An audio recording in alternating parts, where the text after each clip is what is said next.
Comfort സോണിൽ ഒരാൾക്ക് ഒരു സക്സസ് ഇല്ല. കംഫർട്ട് സോൺ അതിജീവിച്ച് അവർ അതിൻ്റെ ഒരു സക്സസ്സിലേക്ക് എത്തണം. ഇത് തന്നെയാണ് പാഠം, ഇത് തന്നെയാണ് എല്ലാവരുടെയും ഒരു സംഭവമാണ്.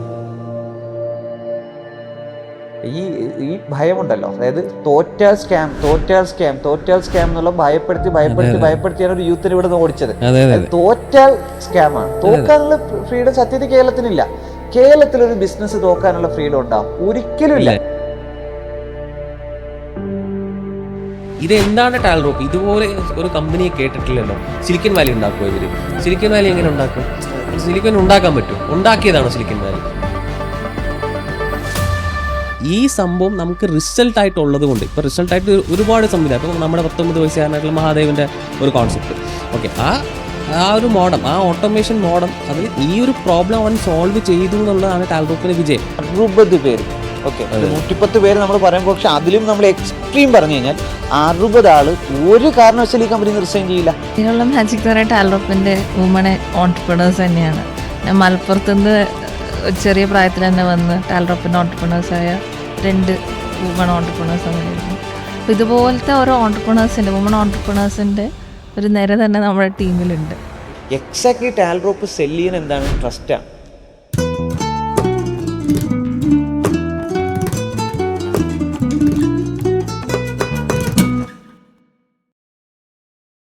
നമ്മളിന്ന് മറ്റൊരു എപ്പിസോഡിലേക്ക്, ടാൽറോപ്പിൻ്റെ അൺടോൾഡ് സ്റ്റോറീസിൻ്റെ മറ്റൊരു പോഡ്കാസ്റ്റിലേക്ക് പോവുകയാണ്. ഇന്ന് എൻ്റെ കൂടെ നമ്മുടെ 2017 ടാൽറോപ്പിനോടൊപ്പം ജോയിൻ ചെയ്ത നമ്മുടെ ജോൺസ് ജോസഫും, അതോടൊപ്പം 2020 നമുക്കൊപ്പം ജോയിൻ ചെയ്ത ആൻമേരി ജിജു നമ്മുടെ കൂടെയുണ്ട്. നിങ്ങളാണ് ഇന്ന് ആക്ച്വലി എൻ്റെ ഗസ്റ്റുകൾ. ഓക്കെ, ഇന്നിപ്പോൾ ഞാൻ ഈ പോഡ്കാസ്റ്റ് ഹോസ്റ്റ് ചെയ്യുന്നു, നിങ്ങളിവിടെ ഗസ്റ്റായിട്ടിരിക്കുന്നു. നമ്മൾ ഈ അൺടോൾഡ് സ്റ്റോറീസ് തുടങ്ങിയതിൻ്റെ റീസൺ തന്നെ എന്താണ്? ടാൽറോപ്പിന് ഒരുപാട് കാര്യങ്ങൾ പറയാനുണ്ട്, ഒരുപാട് ആളുകളെ ഇൻസ്പയർ ചെയ്യാനുണ്ട്. നമുക്കിപ്പോൾ ഒരു വലിയൊരു തലമുറ ടാൽറോപ്പിനെ വിശ്വസിച്ച് കേരളത്തിൽ വരുന്നുണ്ട്. 10 വയസ്സിന് മുകളിൽ 10,000-ലധികം കുട്ടികളാണ് ടാൽറോപ്പിൻ്റെ സിലിക്കൺ വാലി മിഷൻ വിശ്വസിച്ചുകൊണ്ട് വളർന്നു വരുന്നത്. അപ്പം ഇവരോട് നമുക്ക് ഒരുപാട് കാര്യങ്ങൾ പറയാനുണ്ട്. എങ്ങനെയാണ് ടാൽറോപ്പ് 2015 മുതൽ ഇതുവരെ വന്നത്, എന്തൊക്കെ സ്ട്രഗിളാണ് ടാൽറോപ്പ് അനുഭവിച്ചിട്ടുണ്ടായിരുന്നത്, ഇത് ഇവരോട് പറയുന്നതാണ്. ഇപ്പം നമ്മളിത് പബ്ലിക്കിന് വേണ്ടി ചെയ്യുന്ന ഒരു പോഡ്കാസ്റ്റ് അല്ല, ടാൽറോപ്പിനെ ശരിക്കും മനസ്സിലാക്കി വരേണ്ട ഒരു തലമുറയ്ക്ക് വേണ്ടി നമ്മൾ ചെയ്യുന്നതാണ്. അപ്പോൾ അതിൽ നമ്മുടെ കുറച്ച് കാര്യങ്ങൾ നമുക്ക് പറയാനുണ്ട്. ഇപ്പോൾ ജോൺസ് 2017 ടാൽറോപ്പിൻ്റെ ഒരു ആശയം ഞാൻ വന്നിങ്ങനെ കൊച്ചിൻ യൂണിവേഴ്സിറ്റിയിലെ ഒരു 20ഓളം പേരുടെ ടീമിലേക്ക് വരികയാണ്. അപ്പോൾ ആദ്യം അവിടെ വന്നു, എൻട്രി ചെയ്തു. ഞാൻ ഈ ആശയമൊക്കെ പറയുമ്പോൾ ജോൺസിന് എന്താ തോന്നിയത്? ആദ്യം വന്നത് ഈ വേഷത്തിലല്ല. 2017 അതെ, ഏപ്രിൽ മാസമാണ് സഫീർക്ക വരുന്നത്. നമ്മുടെ സിറ്റിക്കിലാണ് ആദ്യത്തെ നമ്മുടെ മീറ്റിംഗ്. അന്ന് ഞാൻ എൻ്റെ ഒരു ഫ്രണ്ട്, എനിക്ക് തോന്നുന്നു ഫസ്റ്റ് എൻ്റെ ഫ്രണ്ട് കുസാറ്റിലെ 1-2 പേരുമായിട്ട് ആണ് സഫീർക്ക ആദ്യം സംസാരിച്ച്. ഞാൻ പിന്നെ അവർ വഴി അറിഞ്ഞ് ആ ഒരു ഫസ്റ്റ് പ്രസന്റേഷൻ, യെസ് അതെ, അജയുമായിട്ടും അതുപോലെ തന്നെ ഹാഷിം, അതെ. അപ്പൊ ഇവരിലൂടെയാണ് ഞാൻ എന്ത് ചെയ്യുന്നത്, അതിലേക്ക് ഞാൻ വരുന്നത്. സിറ്റിക്കിലായിരുന്നു ആ ഫസ്റ്റ് മീറ്റിംഗ്. എനിക്കൊന്ന് സഫീർക്കയും ഷമീർക്കയും ഉണ്ടായിരുന്നു. അങ്ങനെ എനിക്കൊന്ന് ഒരു 1.5 മണിക്കൂർ ഒരു പ്രസന്റേഷൻ ഉണ്ടായിരുന്നു. ആ 1 മണിക്കൂർ ഞാൻ വൃത്തിക്ക് കേട്ടു. കാരണം 3-ാം വർഷമാണ്. 3-ാം വർഷം എന്ന് പറയുമ്പോഴത്തേക്കും ബിടെക് 2014 ഞാൻ ഫസ്റ്റ് ഇയർ എന്ത് ചെയ്തു, കുസാറ്റിലേക്ക് അഡ്മിഷൻസ് എടുക്കുന്നു. അപ്പോൾ സ്വാഭാവികമായി എല്ലാവരും ആഗ്രഹിക്കുന്ന പോലെ ഒരു TCSൽ കയറണം, അല്ലെങ്കിൽ ഇൻഫോസിസിൽ കയറണം എന്നൊക്കെ തന്നെയായിരുന്നു ഞാൻ ആലോചിച്ച് കയറിയത്. കുസാറ്റിൽ 4 കൊല്ലത്തെ ബിടെക് എഞ്ചിനീയറിംഗ് കംപ്ലീറ്റ് ചെയ്തിട്ട് ഏതെങ്കിലും ഒരു ക്യാമ്പസിൽ കയറണം, ഏതെങ്കിലും ഒരു കമ്പനിയിൽ കയറണം. അപ്പോൾ ഫസ്റ്റ് ഇയർ എന്ന് പറയുന്നത് കുസാറ്റിൽ 2-3 ദിവസത്തെ ഓറിയന്റേഷൻ ഉണ്ടായിരുന്നു. അപ്പോൾ ഈ ഓറിയന്റേഷനിലാണ് സ്റ്റാർട്ടപ്പുകളെ കുറിച്ചൊക്കെ അറിയുന്നത്. അപ്പോൾ ഇവിടെ ഒരു സിറ്റി കൊണ്ടുവന്നും ഇവിടെ സ്റ്റാർട്ടപ്പ് ഐഡിയ ഡെവലപ്പ് ചെയ്യാനുള്ള ഇൻഫ്രാസ്ട്രക്ചേഴ്സും കാര്യങ്ങളൊക്കെ ഇവിടെ ഉണ്ട് എന്നും, ഇവിടുത്തെ പല അലുമിനീസും അങ്ങനെ ചെയ്തിട്ടുണ്ടെന്നും അവരുടെ സക്സസ് സ്റ്റോറീസ് ഒക്കെ കാണുമ്പോഴാണ് നമുക്ക് അങ്ങനെ ഒരു ഫയർ വരുന്നത്. അപ്പോൾ ഫസ്റ്റ് ഇയർ ഒക്കെ സിറ്റിക്കിൻ്റെ അവിടെ ഇവിടെയൊക്കെ ആയിട്ട് ഞാൻ കറങ്ങി നടന്നു. എന്ത് ചെയ്തു, കുസാറ്റ് എക്സ്പ്ലോർ ചെയ്തു. കുസാറ്റിനെ സംബന്ധിച്ച് ഒരുപാട് ഫ്രീഡം ഉള്ളൊരു ക്യാമ്പസാണ് അത് എന്ന് പറഞ്ഞു കഴിഞ്ഞാൽ. അതായത് ഒരു ക്ലാസ്സിൽ പോയിട്ടില്ലെങ്കിൽ അവർ പേരൻസിനെ വിളിച്ച് പറയുന്ന ആ ഒരു കോൺസെപ്റ്റ് ഒന്നും ഇന്നില്ല, കുസാറ്റിലില്ല. ഒരു കിളിക്കൂടല്ല, അല്ലാത്ത ഒരു ഫ്രീഡം അവിടെ ഉണ്ട്. അതിൻ്റെ അഡ്വാൻറ്റേജും ഡിസഡ്വാൻറ്റേജും കുസാറ്റിനുണ്ട്. അപ്പോൾ ഈ 3-ാം വർഷം എന്ന് പറയുമ്പോഴത്തേക്കും സ്വാഭാവികമായി നമ്മളൊരു കരിയറിലേക്ക് ഇനി അങ്ങോട്ട് സീരിയസ് ആയിട്ട് ചിന്തിച്ച് തുടങ്ങുന്ന ഒരു ടൈമാണ് ഈ തേർഡ് ഇയർ എന്ന് പറയുന്നത്. കാരണം നമ്മുടെ സീനിയേഴ്സ് ഒക്കെ പ്ലേസ്ഡ് ആയി തുടങ്ങി, തേർഡ് ഇയേഴ്സിൽ ഓൾറെഡി എൻ്റെ കൊളീഗ്സ് പ്ലേസ്ഡ് ആയി തുടങ്ങി. ഓക്കെ, അപ്പോൾ സ്വാഭാവികമായി നമുക്ക് ബാക്ക് പേപ്പേഴ്സും സപ്ലിയും എല്ലാം ഇരിക്കുന്നത് കൊണ്ട് ഒരു കമ്പനിയിലും എന്ത് ചെയ്യുന്നില്ല, ക്വാളിഫൈ ആവുന്നില്ല ഇൻ്റർവ്യൂവിൽ പോലും ഇരിക്കാൻ വേണ്ടി. അപ്പോൾ അങ്ങനെയാണ് ഞാൻ എന്ത് ചെയ്യുന്നത്, ഈ ഒരു സഫീർക്കയുടെ പ്രസൻറ്റേഷൻസിലേക്ക് വരുന്നത്. ഓടി പിടിച്ചാണ് വരുന്നത്. അന്ന് ഞാൻ ലേറ്റ് ആയിരുന്നു. അന്ന് അങ്ങനെ വന്നു, മഴയുണ്ടായിരുന്നു. മഴയൊക്കെ നനഞ്ഞിട്ടാണ് ഞാൻ ആ പ്രസൻറ്റേഷനിലേക്ക് വന്ന് ഇരിക്കുന്നത്. ഇന്ന് 1.5 മണിക്കൂർ നിങ്ങളുടെ പ്രസൻറ്റേഷൻ കേട്ടപ്പോഴേക്കും അന്ന് പറഞ്ഞ വിഷൻ ഒന്നാണെങ്കിലും അന്ന് പറഞ്ഞ ഒരു സംഭവം എന്ത് ചെയ്യുന്നില്ല, ഇന്ന് ടാൽറോപ്പിൽ നമ്മൾ അങ്ങനെ ഒരു സംവിധാനങ്ങൾ ചെയ്യുന്നില്ല. ഒരുപാട് പിവോട്ട് ചെയ്ത് ടാൽറോപ്പ് ഇപ്പോൾ എന്താ ആ വിഷൻ പക്ഷേ ഇപ്പോഴും എന്താണ് അലൈവാണ്. അപ്പോൾ ആ ഒരു 1.5 മണിക്കൂർ പ്രസൻറ്റേഷൻ എന്ന് പറയുമ്പോഴത്തേക്കും, കാരണം ഒരു സ്റ്റുഡൻറ്റിൻ്റെ പെർസ്പെക്റ്റീവിൽ ഞാൻ പല കമ്പനികളും നമ്മളെ അപ്രോച്ച് ചെയ്യും. അറിയാലോ, സ്റ്റുഡൻസിനെ പല കമ്പനികളും അപ്രോച്ച് ചെയ്ത് ഓപ്പർച്യൂണിറ്റീസ് കൊടുക്കാറുണ്ട്. ഇപ്പോൾ ഇൻഡസ്ട്രി അക്കാഡമിക് ഗ്യാപ്പാണ് അവിടെ എന്ത് ചെയ്യുന്നത്, ഫില്ല് ചെയ്യുന്നത്. ഇപ്പോൾ കുസാറ്റിനെ സംബന്ധിച്ച് ഒരുപാട് കമ്പനികൾ വന്നിട്ടുണ്ട്, ഒരുപാട് ഫൗണ്ടേഴ്സ് വന്നിട്ട് സംസാരിച്ചിട്ടുണ്ട്. എല്ലാവർക്കും ഒരു പ്രോബ്ലം സ്റ്റേറ്റ്മെൻ്റ് ഉണ്ട്. അതായത് ചിലവരെന്താണ് ഇ-കോമേഴ്സിലായിരിക്കും അവർ വർക്ക് ചെയ്യുന്നത്, ചിലവർ സ്മാർട്ട് ടോയ്ലറ്റ് ബിൽഡ് ചെയ്യുന്ന ഒരു ഫൗണ്ടർ ഉണ്ടായിരുന്നു. അതുപോലെ തന്നെ ഇപ്പോൾ റോബോട്ടിക്സിൽ ഒരു ഫൗണ്ടർ അവിടെ ഉണ്ട്. സിറ്റിയിൽ ഒരുപാട് ഫൗണ്ടേഴ്സ് ഉണ്ട്. ഇവരെല്ലാവരും നമ്മുടെ അടുത്ത് വന്ന് സംസാരിച്ച് ഞാൻ അവർക്ക് വേണ്ടി വർക്ക് ചെയ്ത് കൊടുത്തിട്ടുണ്ട്. പല ഇവൻസും നമ്മൾ ചെയ്തിട്ടുണ്ട്. പക്ഷേ ഈ ഒരു പ്രസൻറ്റേഷൻ, സഫീർക്കയുടെ പ്രസൻറ്റേഷനിൽ നമ്മൾ പ്രോബ്ലം സ്റ്റേറ്റ്മെൻ്റ് ആയിട്ട്, അതായത് ഒരു കൺവീനിയൻസ് കാറ്റഗറിയിൽ ഒരു ഇ-കോമേഴ്സ് ഡെവലപ്പ് ചെയ്യാനോ അല്ലെങ്കിൽ ഒരു ഊബർ ഡെവലപ്പ് ചെയ്യാനോ അല്ലായിരുന്നു ഞാൻ മനസ്സിലാക്കിയ ഒരു പ്രോബ്ലം സ്റ്റേറ്റ്മെൻറ്റ് എന്ന് പറയുമ്പോഴത്തേക്കും നമ്മുടെ നാട്ടിൽ ജോബില്ല, നമ്മുടെ നാട്ടിൽ ഒരുപാട് സോഷ്യൽ പ്രോബ്ലംസ് ഇവിടെ എക്സിസ്റ്റ് ചെയ്യുന്നുണ്ട്. ഇത് കളക്റ്റീവ്ലി നമുക്ക് എങ്ങനെ സോൾവ് ചെയ്യാം, ഒരു സിലിക്കൺ വാലി തന്നെ നമുക്ക് എങ്ങനെ ഉണ്ടാക്കിയെടുക്കാം എന്നുള്ളതായിരുന്നു ഒരു സംഭവം. ഓക്കെ, അപ്പോൾ അത് വല്ലാതെ അങ്ങ് സ്ട്രൈക്ക് ചെയ്തു. ഓക്കെ, ഇത് ഭയങ്കര എക്സാജറേഷൻ ആണ്, അന്ന് വല്ലാണ്ട് ഞാൻ ഒന്നും വിശ്വസിച്ചിട്ടൊന്നുമില്ല. പക്ഷെ ഓക്കെ, ഞാൻ സീരിയസ് ആയിരുന്നു, എൻ്റെ കരിയറിനെ കുറിച്ച് ഞാൻ വളരെ സീരിയസ് ആയിരുന്നു. അപ്പോൾ സ്വാഭാവികമായി ഓക്കെ, ഇങ്ങനെ ഒരാൾ പറയുന്നുണ്ട്, വളരെ സീരിയസ് ആയിട്ട് വളരെ കോൺഫിഡൻ്റ് ആയിട്ട് പതറാതൊരു സംഭവം പറയുന്നുണ്ടെങ്കിൽ ഒന്ന് കൈ കൊടുത്തു നോക്കാം. അങ്ങനെയാണ് മെയ് 1-ാം തീയതി 2017 ഞാൻ ടാൽറോപ്പിലേക്ക് ആസ് എ വോളണ്ടിയർ ആയിട്ട് ജോയിൻ ചെയ്യുന്നത്. അപ്പോൾ എന്നോടൊപ്പം കുസാറ്റിലെ 20ഓളം പേരുണ്ടായിരുന്നു. അന്ന് ഷമീർക്ക ഉണ്ടായിരുന്നു. എനിക്കൊന്ന് ഷമീർക്ക വളരെ സൈലന്റ് പാർട്ണർ ആയിരുന്നു, അന്നൊന്നും മിണ്ടിയില്ല. അന്നത്തെ പ്രസൻറ്റേഷനിൽ ഞാൻ മനസ്സിലാക്കിയത് ഇതൊരു വലിയൊരു വിഷനാണ്.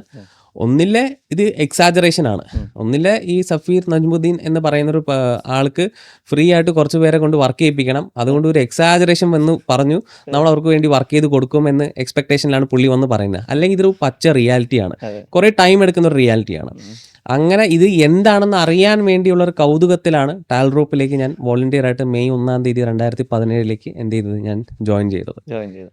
അങ്ങനെ അന്ന് ഇപ്പോൾ പുതിയതായിട്ട് ഇപ്പോൾ നമ്മുടെ കേരളത്തിൽ 140 കോളേജിൽ നിന്ന് ഇപ്പം 100 പേര് വീതം നമുക്കൊരു ടീം 1400 പേരുടെ പുതിയൊരു വോളണ്ടിയർ ഫോഴ്സ് എടുക്കുന്ന സമയത്ത് നമ്മൾ പറഞ്ഞിരുന്ന കഥയും ജോൺസിൻ്റെ കഥയാണ്. അപ്പോൾ ജോൺസ് 2017 അന്ന് ജോൺസിനോട് നമ്മൾ എന്താണോ വന്ന് പറഞ്ഞത് അതാണ് നിങ്ങളോട് ഇന്ന് പറയുന്നത്. അന്ന് ജോൺസ് അത് വിശ്വസിച്ചു. എന്നിട്ട് നമ്മൾ ജോൺസ് ഇപ്പം എന്താണ് നാഷണൽ ലെവലിൽ ഇപ്പം നമ്മുടെ ടൈംസ് ഓഫ് ഇന്ത്യയുടെ കോൺക്ലേവിൽ ഇന്ന് പ്രസൻറ്റ് ചെയ്യുന്ന വിഷ്വൽസ് ഒക്കെ നമ്മൾ കാണിച്ചിട്ട് പറയും. അന്ന് വിശ്വസിച്ച ജോൺസാണ് ഇന്ന് ഈ ഒരു മിഷൻ ഇന്ത്യയിൽ കന്യാകുമാരി ടു കാശ്മീർ വരെ എക്സ്പാൻഡ് ചെയ്തുകൊണ്ടിരിക്കുന്നത്. അപ്പം ഇതുപോലെ നിങ്ങളും വിശ്വസിക്കണം. ആരെങ്കിലുമൊക്കെ വിശ്വസിക്കണം, വിശ്വസിച്ചിട്ട് ഒരുമിച്ച് വരണം, എന്നിട്ട് വർക്ക് ചെയ്യുമ്പോഴാണ് ഒരു ഇമ്പാക്റ്റ് കിട്ടുന്നത്. അപ്പം ജോൺസന് ഇപ്പം നമ്മളൊരു 8 കൊല്ലം ഈ 8 കൊല്ലം കഴിഞ്ഞ് നിൽക്കുന്ന ഇന്നത്തെ ടാൽറോപ്പിൻ്റെ ഒരു മിഷൻ ഉണ്ടല്ലോ. ഇപ്പോൾ ഈ ഒരു മിഷൻ നാഷണൽ ലെവലിലേക്ക് ഡ്രൈവ് ചെയ്യുമ്പോൾ, കന്യാകുമാരി ടു കാശ്മീർ ഓരോ സ്റ്റേറ്റിലേക്ക് പോയി ചെയ്യുമ്പോൾ എക്സാക്ട്ലി എന്താണ് ഫീൽ ചെയ്യുന്നത്? അത് സത്യം പറഞ്ഞാൽ ഇപ്പോൾ 16 സ്റ്റേറ്റുകളിലേക്ക് ടാൽറോപ്പ് ഓൾറെഡി എന്ത് ചെയ്തു, കോൺക്ലേവ് ആയിട്ട് പോയിക്കൊണ്ടിരിക്കുകയാണ്, ടൈംസ് ഓഫ് ഇന്ത്യ ആയിട്ട് അസോസിയേറ്റ് ചെയ്തുകൊണ്ട്. അപ്പോൾ കഴിഞ്ഞ 10 കൊല്ലം നമ്മൾ ചെയ്ത ഒരു പ്രോജക്റ്റ് എന്ന് പറയുക, കാരണം നമ്മൾ ഇതിൻ്റെ ഉള്ളിലായതുകൊണ്ട് ഇതെല്ലാം ഡെയിലി ഇങ്ങനെ വലുതായിക്കൊണ്ടേ ഇരിക്കുകയാണ്. അത് നമ്മുടെ സ്വന്തം കുട്ടിയെ പോലെയാണ്. 2-3 വർഷം കഴിയുമ്പോൾ നമുക്കൊരു ഫീലൊന്നും ചെയ്യില്ല, പക്ഷെ പുറത്തുനിന്ന് ഒരാൾ കുട്ടി വലുതായല്ലേ എന്ന് പറയുന്ന പോലെയാണ് ടാൽറോപ്പിൻ്റെ ഉള്ളിലുള്ള ഒരു വളർച്ച. അപ്പം ഞാൻ പുറത്തു പോകുമ്പോഴുള്ള ഞാൻ ജസ്റ്റ് ഉദാഹരണം പറയാൻ പോയി കഴിഞ്ഞാൽ, ഛത്തീസ്ഗഡ് കോൺക്ലേവിൽ, ഛത്തീസ്ഗഡ് ലാസ്റ്റ് കോൺക്ലേവ് ആണ്. അന്ന് ടൈംസ് ഓഫ് ഇന്ത്യയുടെ ഒരു റെസിഡൻറ്റ് എഡിറ്ററാണ് അവിടെ വന്നിരിക്കുന്നത്. പുള്ളിയുടെ അടുത്ത് ഞാൻ ടാൽറോപ്പിനെ കുറിച്ച് ഒരുപാട് കാര്യങ്ങൾ പറഞ്ഞു. ടാൽറോപ്പ് എങ്ങനെയാണ് വർക്ക് ചെയ്യുന്നത്, ചോദ്യങ്ങൾ അവസാനിക്കുന്നില്ല. പുള്ളി കൗതുകമാണ് എങ്ങനെയാണ് ഇത് ഇത്രയും ഡെവലപ്പ് ചെയ്ത് 8 വർഷം 10 വർഷമായിട്ടുള്ളൂ.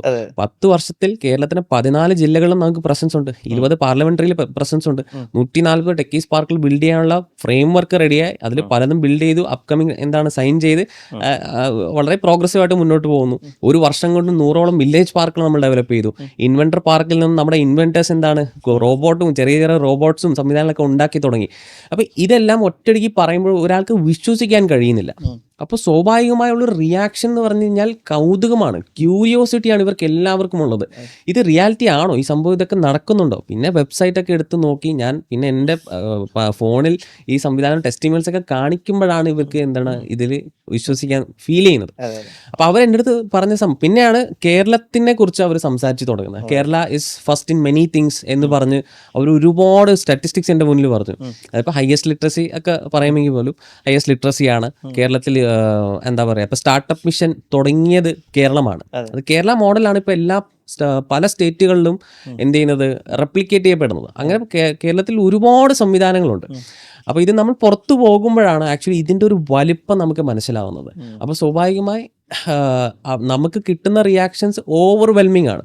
ഓക്കെ, അപ്പോൾ ചെറിയൊരു അഹങ്കാരം വേണം പറയാമെങ്കിലും ഈ PhD ഹോൾഡേഴ്സ് എല്ലാവരും എന്നെ വന്ന് സർ എന്നാണ് വിളിക്കുന്നത്. അപ്പോൾ നമുക്ക് സ്വാഭാവികമായി നമുക്കൊരു ഫീൽ ചെയ്യും, sir don't call me sir. ഞാൻ അങ്ങനെ അവർ please don't call me sir, I am really younger than you. പക്ഷെ അവർ ഭയങ്കര ക്യൂരിയോസിറ്റിയോട് പറയുന്നുണ്ട്, നിങ്ങൾ ഈ മിഷനിൽ വർക്ക് ചെയ്യുന്നുണ്ടെങ്കിൽ എനിക്ക് നിങ്ങളെ സർ എന്ന് വിളിച്ചേ പറ്റൂ.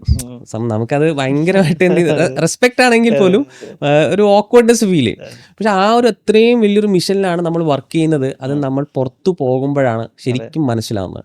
ഇവിടെ ഇരിക്കുമ്പോൾ ഓക്കെ, ഞാൻ പറഞ്ഞില്ലേ, അത് നമ്മുടെ കുട്ടിയെ ഗ്രോ ചെയ്യുന്നത് നമ്മൾ കാണുന്ന പോലെയാണ് ആക്ച്വലി ഇത് എന്ത് ചെയ്യുന്നത്, ഇവിടെ നമ്മൾ ഇരിക്കുന്നത് വർക്ക് ചെയ്യുമ്പോഴത്തേക്കും. പക്ഷെ പുറത്തു പോകുമ്പോഴുള്ള റിയാക്ഷൻസും, കാരണം ഇതൊരു വിഷൻ സ്റ്റേറ്റ്മെൻറ്റ് മാത്രമല്ല, അതായത് 2030 ആകുമ്പോഴേക്കും ഇതൊരു സിലിക്കൺ വാലി ആക്കാനുള്ള എല്ലാ എലമെൻറ്റുകളും നമ്മൾ കഴിഞ്ഞു. നമ്മുടെ R&D പ്യൂറിലായിട്ട് കഴിഞ്ഞു. ഇനി വിതിൻ എ മാറ്റർ ഓഫ് ടൈമാണ്.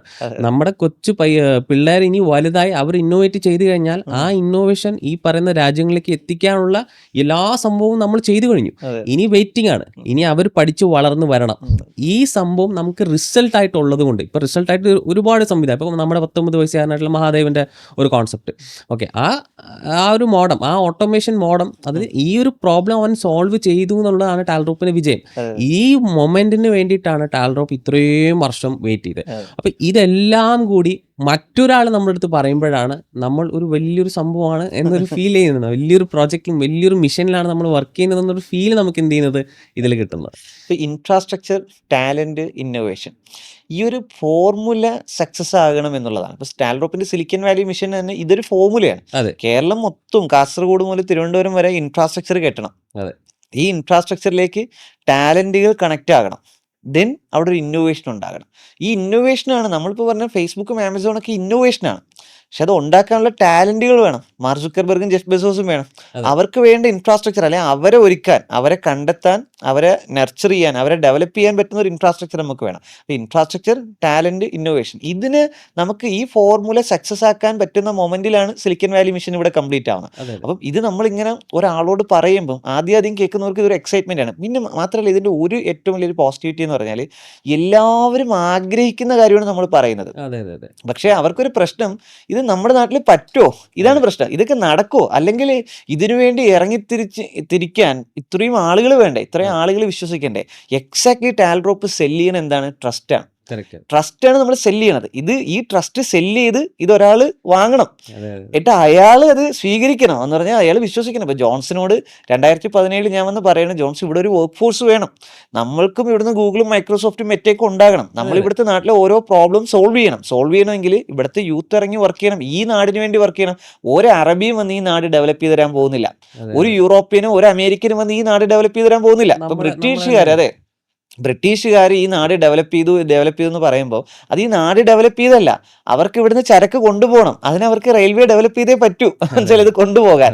അപ്പോൾ അവരിവിടെ ഭരിക്കുമ്പോൾ, അവരിവിടെ അഡ്മിനിസ്ട്രേഷൻ ചെയ്യുമ്പോൾ ഓരോ കാര്യങ്ങൾ ചെയ്തത് അത് അവർക്ക് വേണ്ടിയിട്ടാണ്, നമുക്ക് വേണ്ടിയിട്ടല്ല. നമുക്ക് വേണ്ടി നമ്മൾ ഡെവലപ്പ് ചെയ്യാൻ നമ്മൾ തയ്യാറാകണമെങ്കിൽ ഇതിനു വേണ്ടി ഒരു യൂത്ത് ഇവിടെ ഇറങ്ങണം. ഇപ്പം നമ്മൾ പറഞ്ഞു, ഇപ്പോൾ കേരളത്തിൽ നമ്മൾ 1064 ഗ്രാമങ്ങളായിട്ട് തിരിച്ചിട്ടുണ്ട്. ശരിക്കും എക്സാക്ട്ലി നമ്മൾ 1210, ഇപ്പോൾ നമ്മൾ മുനിസിപ്പാലിറ്റിയിലും കോർപ്പറേഷനിലും നമ്മൾ എണ്ണം കൂട്ടിയാണ്, അതായത് 1210 വില്ലേജുകളാവും. ഇപ്പൊ നമ്മൾ 1064 വർക്ക് ചെയ്യുന്നത്. ഫ്യൂച്ചറിൽ അത് 1064 കംപ്ലീറ്റ് ചെയ്യുമ്പോൾ നമ്മൾ വിശ്വസിക്കുന്ന 1210 വില്ലേജുകളായിട്ട് നമ്മൾ മാറ്റും. അപ്പൊ ഈ ഇപ്പൊ 1064 തിരിച്ചേക്കുന്ന ഈ സംവിധാനം, ഈ വില്ലേജുകളെ റെപ്രസെന്റ് ചെയ്യാൻ ഒരു ലീഡർ വരണം.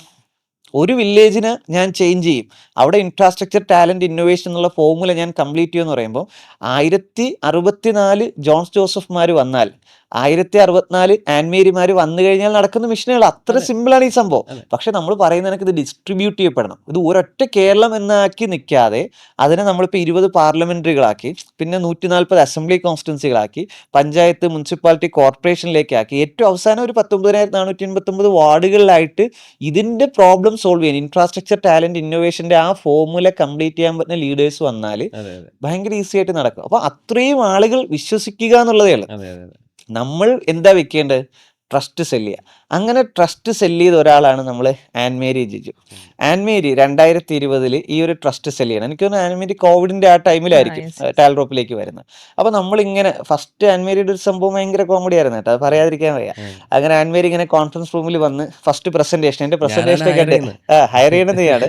അങ്ങനെ എൻ്റെ ഫസ്റ്റ് പ്രസന്റേഷൻ അല്ല, ടീം പ്രസന്റേഷൻ നടന്നു കഴിഞ്ഞപ്പം ഒരു കുട്ടി വളരെ സൈലന്റ് ആയിട്ടിരുന്ന് കേൾക്കുന്നു. അവസാനം ഞാൻ ഈ കുട്ടി ഇറങ്ങിപ്പോയപ്പോൾ ചോദിച്ചിട്ടുണ്ട്, റോങ് ഹെയറിംഗ് ആണെന്ന് തോന്നുന്നുണ്ട്, കുട്ടി ഇങ്ങനെ കേട്ട് അന്തം വിട്ടിരിക്കുന്നേ ഉള്ളു എന്ന് പറഞ്ഞു. അപ്പം അവരെ ഹയർ ചെയ്ത് അവർ പറഞ്ഞു, അല്ലല്ല നല്ല സ്മാർട്ടാണ്, ഇത്രയും കൂടെ ഒരുമിച്ച് കേട്ടത് കൊണ്ടുള്ള ഒരു പുകച്ചിലായിരിക്കും എന്ന് പറഞ്ഞു. ഓക്കെ, അന്ന് ആ പുകച്ചിലെ കഴിഞ്ഞപ്പോൾ എന്താ ഫീൽ ചെയ്തത്?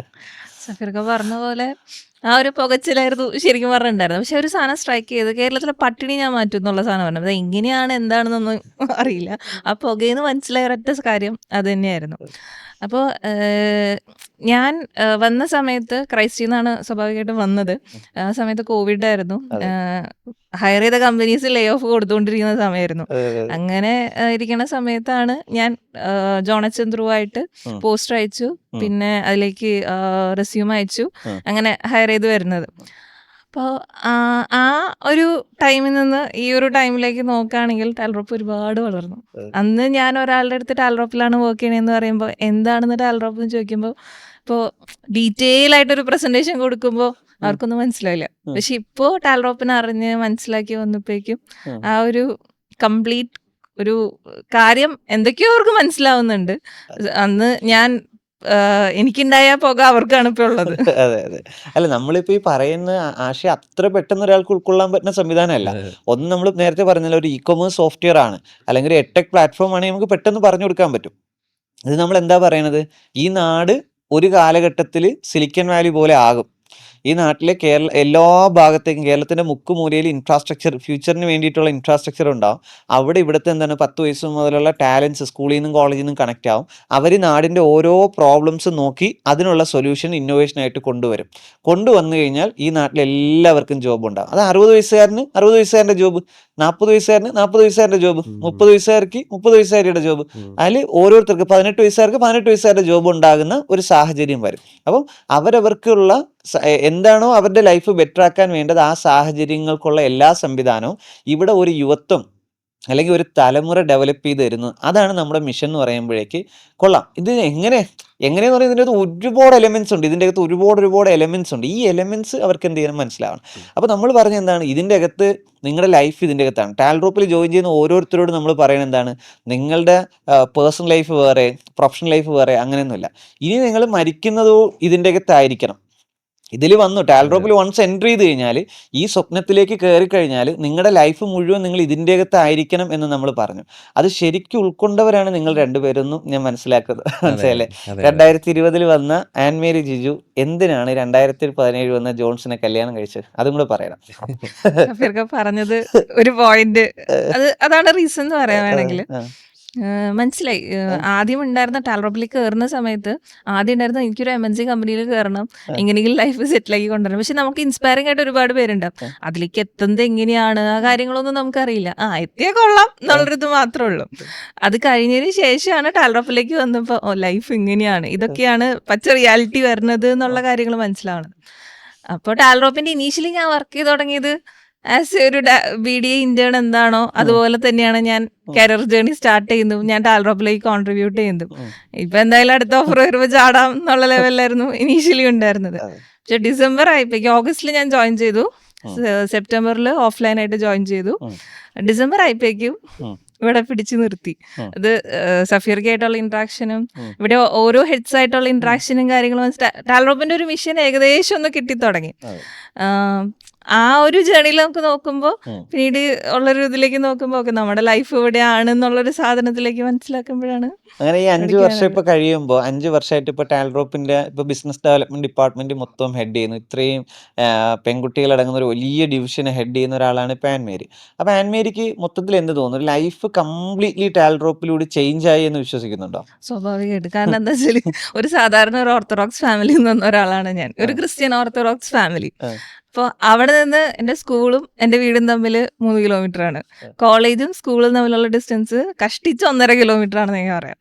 അപ്പം കൊണ്ടാക്കുന്നു, സ്കൂളിലേക്കും കൊണ്ടാക്കുന്നു, കോളേജിലേക്കും കൊണ്ടാക്കുന്നു. പക്ഷെ അവിടെ നിന്ന് ഞാനിപ്പോൾ കാസർഗോഡ് പോയി നിന്ന് വർക്ക് ചെയ്തു, കണ്ണൂർ പോയി നിന്ന് വർക്ക് ചെയ്തു, ഓരോ ജില്ലകളിലും പോയി നിന്ന് വർക്ക് ചെയ്ത് പിന്നെ ഡ്രൈവിംഗ് പഠിച്ചപ്പോഴേക്കും ഒന്നും കൂടി ഒരു സെൽഫ് കോൺഫിഡൻസ് നമുക്ക് കിട്ടി. അപ്പം ആ ഒരു പാത്തിൽ നിന്ന് വരുമ്പോൾ അപ്പോഴത്തെ ആൻമേരി ഇപ്പോഴത്തെ ആൻമേരി ഒക്കെ ഭയങ്കര ഒരു ഡിഫറൻസ് ആണുള്ളത്. അപ്പം ഇപ്പോഴത്തെ ഒരു ജനറേഷൻ്റെ അടുത്ത് തന്നെ വേണമെങ്കിൽ പറയാം. അപ്പോൾ നമ്മളിപ്പോൾ ഇവിടെ ജോയിൻ ചെയ്ത് ജെൻസെറ്റ് എന്ന് പറയും, എന്തായിരുന്നു ജെൻസി. ഓക്കെ, ജെൻസി കാറ്റഗറിയുടെ അടുത്ത് പറയുകയാണെങ്കിൽ നമുക്ക് വേണമെങ്കിൽ പറയാം. എൻ്റെ കരിയർ ഞാൻ സ്റ്റാർട്ട് ചെയ്തത് 5,000 റുപ്പീസിലാണ്. കാരണം അന്ന് ഇന്റേൺഷിപ്പ് ആയിരുന്നു ഉണ്ടായിരുന്നത്. ആദ്യത്തെ 3 മാസം 5,000, പിന്നെ 10,000. ആ എമൗണ്ടിന്റെ മൂല്യം കൂടിയിട്ടുണ്ട്. എങ്കിൽ പോലും ആ ഒരു കരിയർ സ്റ്റാർട്ട് ചെയ്യാനായിട്ടുള്ള ഒരു ആഗ്രഹം ഉണ്ടല്ലോ, ആ ആഗ്രഹത്തിന് അനുസരിച്ചുള്ള സ്കിൽ സെറ്റാണ് അന്ന് എനിക്ക് ഉണ്ടായിരുന്നുള്ളൂ. പക്ഷെ ഇന്ന് നോക്കുകയാണെങ്കിൽ അതിനനുസരിച്ചുള്ള ഡെവലപ്മെന്റ്സ് കാര്യങ്ങൾ നമുക്ക് ഓരോരുത്തർക്കും ഉണ്ട്. ഇപ്പൊ ഫ്രഷേഴ്സ് വരാണെങ്കിൽ പോലും അവർക്ക് അതിനനുസരിച്ച് അലൈൻ ചെയ്ത് നിൽക്കുന്ന ഒരു സ്കിൽ സെറ്റ്സും വേണം. നമ്മളിപ്പോൾ ഇന്റർവ്യൂ എടുക്കുന്ന സമയത്തായാൽ പോലും ഫ്രഷേഴ്സ് ആഗ്രഹിക്കുന്ന ഒരു കാര്യം എന്ന് പറയുന്നത് നല്ല പാക്കേജ് വേണം, വൈറ്റ് കോളർ ജോബ് വേണം, കൈ നനയാതെ എങ്ങനെ മീൻ പിടിക്കണം, ഇതൊക്കെയാണ് അവർ ചിന്തിച്ചുകൊണ്ടിരിക്കുന്നത്. അവരിരുന്ന് ഇന്റർവ്യൂ എടുക്കുന്ന സമയത്തായാലും നമ്മൾ ചോദിക്കുന്ന ഓരോ ക്വസ്റ്റ്യൻസിനും കുത്തി ചോദിച്ചാലാണ് അവർ ഉത്തരം പറയുള്ളൂ. അപ്പൊ ആ ഉത്തരങ്ങൾ നമുക്ക് കേൾക്കാനായിട്ട് ആകാംക്ഷയോടെ നിൽക്കുമ്പോഴാണ് അവര് നമ്മൾ അത്ര എക്സ്പെക്ട് ചെയ്യുന്ന ലെവലിലല്ല ഒരു ഉത്തരങ്ങൾ നമുക്ക് കിട്ടുന്നത്. അപ്പോൾ സ്വാഭാവികമായിട്ടും ഈ ഒരു ബിസിനസ് ഡെവലപ്മെന്റ് ഡിപ്പാർട്ട്മെന്റ് ഡയറക്ടർ എന്നുള്ള ലെവലിൽ നോക്കുകയാണെങ്കിൽ അന്നത്തെ ഒരു കരിയർ റിലേറ്റഡ് ആയിട്ട് നോക്കുന്ന ആൾക്കാരും ഇന്നത്തെ കരിയർ റിലേറ്റഡ് ആയിട്ട് നോക്കുന്ന ആൾക്കാരും 2 വിഭാഗം തന്നെയാണെങ്കിൽ പറയാം. അല്ല, നമുക്കത് യൂത്തിന്റെ ഒരു വലിയൊരു ഒരു പെർസ്പെക്റ്റീവ് ചേഞ്ച് ആണ്. അത് ക്ലാസ് റൂമിൽ നിന്ന് ടീച്ചേഴ്സ് കൊടുക്കുന്നതും അല്ലെങ്കിൽ കമ്പാരിസൺസ് ഒക്കെയാണ്. ഇന്നൊരാൾ 40,000 സാലറിയിൽ പോയി, എനിക്ക് 40,000 പോകണം എന്നുള്ള സംഭവമാണ്. എക്സാക്ട്ലി ഇവർക്ക് എന്ത് കഴിവുണ്ടെന്ന് അവർക്ക് അറിയില്ല. ഒരു ഇന്റർവ്യൂ ബോർഡിന്റെ അടുത്ത് നിന്നിട്ട് പറയണം, ഓക്കെ നിങ്ങളുടെ കമ്പനി ഇന്ന പ്രോബ്ലം അല്ലേ സോൾവ് ചെയ്യുന്നത്, അത് ഞാൻ ഇന്ന രീതിക്ക് സോൾവ് ചെയ്ത് തരാം, എനിക്ക് ഇത്രയും കാര്യങ്ങൾ അറിയാം, എനിക്ക് ഈ പാക്കേജ് വേണം എന്ന് പറയാൻ അവർക്ക് അറിയില്ല. ഇവർക്ക് പാക്കേജ് വേണം, എനിക്ക് നല്ല പാക്കേജ് വേണം.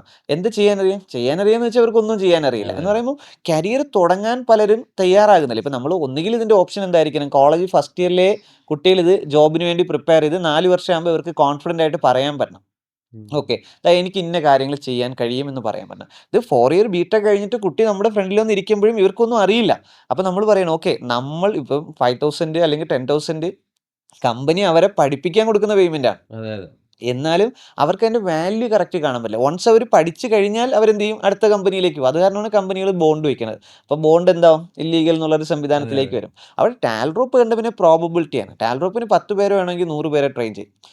നോട്ടീസ് പീരീഡ് ഇല്ല എന്ന് വേണമെങ്കിൽ ഇന്ന് റിസൈൻ ചെയ്ത് വെക്കുമോ, ജോയിൻ ചെയ്യുന്ന ദിവസം തന്നെ റിസൈൻ ചെയ്ത് പോകും. വന്ന് നോക്കുമ്പോഴേക്ക് എന്തായിട്ടുണ്ട്, എന്തെങ്കിലും വന്നിട്ട് അല്ലെങ്കിൽ പോവാം, ഇങ്ങനെ പോയവരുണ്ട്. പോയതെന്ന് വെച്ചാൽ എനിക്ക് വന്നപ്പോൾ ഒരു വൈബ് കിട്ടിയില്ല എന്ന് പറഞ്ഞ് പോകുന്നവരുണ്ട്. കാര്യം ജോയിൻ ചെയ്ത അന്നത്തെ ദിവസം റിസൈൻ ചെയ്യാനുള്ള ഫ്രീഡം ഉള്ള ഒരു കമ്പനിയാണ്. അപ്പോൾ HR ഡിപ്പാർട്ട്മെന്റൊക്കെ എൻ്റെ അടുത്ത് ഇങ്ങനെ ചോദിക്കും, സാർ എത്ര പ്രോസസ്സ് കഴിഞ്ഞിട്ടാണ് സാർ നമ്മൾ അവരെ ഇങ്ങനെ കൊണ്ടുവന്നത്, അന്ന് തന്നെ റിസൈൻ ചെയ്തുകൊണ്ട് അറ്റ്ലീസ്റ്റ് ഒരു 15 ദിവസത്തെ നോട്ടീസ് പീരീഡ് എങ്കിലും ഇടും സാർ എന്ന് പറയുമ്പോൾ ഞാൻ പറഞ്ഞു, വേണ്ട, പ്രോബബിലിറ്റിയിൽ വർക്ക് ചെയ്യും. നിങ്ങൾക്ക് 100 പേരെ വേണോ, 1000 പേരെ നിങ്ങൾ എടുക്കുക. 1000 പേരെ എടുത്ത് ചെയ്യുമ്പോൾ നിങ്ങൾക്ക് വേണ്ട 100 പേരെ കിട്ടും എന്നുള്ളതാണ്. ഈ ഒരു കോൺസെപ്റ്റിലാണ് ടാൽറോപ്പ് വർക്ക് ചെയ്യുന്നത്. അപ്പോൾ അന്നും പാൻമേരിയുടെ ബാച്ചിലുള്ള 20ലധികം മെമ്പേഴ്സ് ഉണ്ടായിരുന്നു. അപ്പോൾ അതിൽ 4-5 പേരെ ഇപ്പോൾ നമ്മുടെ ടീമിലേക്ക് എന്ത് ചെയ്യുന്നുള്ളൂ, നമ്മുടെ മാക്സിമം എന്ത് ചെയ്തിട്ടുണ്ട് നിൽക്കുന്നത് 2 പേരാണ് ഇപ്പോൾ നമ്മുടെ നിൽക്കുന്നത്. ഇങ്ങനെ തന്നെയാണ് ഇപ്പോൾ ജോൺസിന്റെ കൂടെ അന്ന് 20 പേരുണ്ടായിരുന്നു, അതിലിപ്പോൾ 2 പേരേ ഉള്ളൂ എന്ന് പറയുന്നത് പോലെ. ഇതാണ് പ്രോബബിലിറ്റിയിൽ വർക്ക് ചെയ്യാന്ന് പറഞ്ഞാൽ.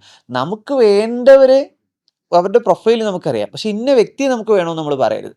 അത് ഒരു കുറേ വ്യക്തികൾ എടുക്കുക, അതിൽ നിന്ന് 1-2 വ്യക്തികൾ നമുക്ക് വേണ്ടവരായിട്ട് എന്ത് ചെയ്യും മാറും. എനിക്കറിയാം ആ 20 ജോൺസ് ആണ് വരുന്നതെന്ന്, അല്ലെങ്കിൽ ആ 20 ആൻമേരിയാണ് വരുന്നതെന്ന് നമുക്കറിയാം. ഓരോ 20 നിന്നാണല്ലോ ഈ 1-2 ആയിട്ട് നമുക്ക് നമ്മുടെ കയ്യിൽ നിൽക്കുന്നത്. അപ്പം എന്ന് പറയുന്നത് പോലെയാണ്. അപ്പം ഇവിടെ ഇപ്പം കാസർഗോഡേക്ക് ഇപ്പം ആൻമേരി ഒറ്റയ്ക്ക് ഡ്രൈവ് ചെയ്ത് പോകണം എന്ന് ഞാൻ പറഞ്ഞതിൻ്റെ റീസൺ തന്നെ എന്തായിരുന്നു, നമുക്കത് പോയി അത് എക്സ്പീരിയൻസ് ചെയ്യണം, ഈ സ്കിൽസ് അൺലോക്ക് ചെയ്യപ്പെടണം, നമ്മളുടെ കംഫർട്ട് സോൺ ബ്രേക്ക് ചെയ്യണം. അപ്പം ശരിക്കും ആൻമേരിയുടെ വിഷയത്തിൽ ഞാൻ എടുത്തിരുന്ന ഒരു സംഭവം തന്നെ അതായിരുന്നു. ആൻമേരിക്ക് എന്ത് പറഞ്ഞാലും എന്തിട്ടുണ്ട്, ആ ഒരു ഓർത്തഡോക്സ് പേടിയുണ്ട് അവിടെ നിന്ന് ഇങ്ങനെ വന്ന സംവിധാനം. അപ്പോൾ ആദ്യം ഡ്രൈവ് ചെയ്യണം, ഇതായിരുന്നു ആൻമേരിയുടെ ഫസ്റ്റ് ടാസ്ക്. അങ്ങനെ ആൻമേരി അവസാനം ഡ്രൈവ് ചെയ്താൽ നേരെ അസൈൻമെന്റ് കാസർഗോഡ് പോകാനായിരുന്നു. വണ്ടി ഓടിച്ച് കാസർഗോഡ് പോകുക എന്ന് പറയുമ്പോൾ ഞാനാ കാസർഗോഡാണ്. പക്ഷെ ഇപ്പോൾ നമുക്കിപ്പോൾ എവിടെ എങ്ങോട്ടേക്ക് ഡ്രൈവ് ചെയ്ത് പോകണമെന്ന് പറഞ്ഞാൽ ഇതില്ലാതെ എന്ന് പറഞ്ഞാൽ അൺലോക്ക് ചെയ്യലാണ്, സ്കിൽസ് അൺലോക്ക് ചെയ്തെടുക്കലാണ് സംവിധാനം. എനിക്ക് ഒരു ചോദ്യമാണ്, അതായത് ഇപ്പൊ സഫീറിക്ക പറഞ്ഞ പോലെ നമ്മുടെ മെത്തേഡ് ഓഫ് ഹയറിംഗ് എന്ന് പറയുന്നത് നമുക്ക് ആ ഫ്രീഡം ഉള്ളതുകൊണ്ടാണ്. ഇപ്പൊ നമുക്ക് നോട്ടീസ് പീരീഡ് ഇല്ല. ഓക്കെ, അത് ഞാൻ 2017 ഞാനിപ്പോൾ വരുന്നതും എന്താണ് ഒരു വോളണ്ടിയർ ആയിട്ട് വന്നു.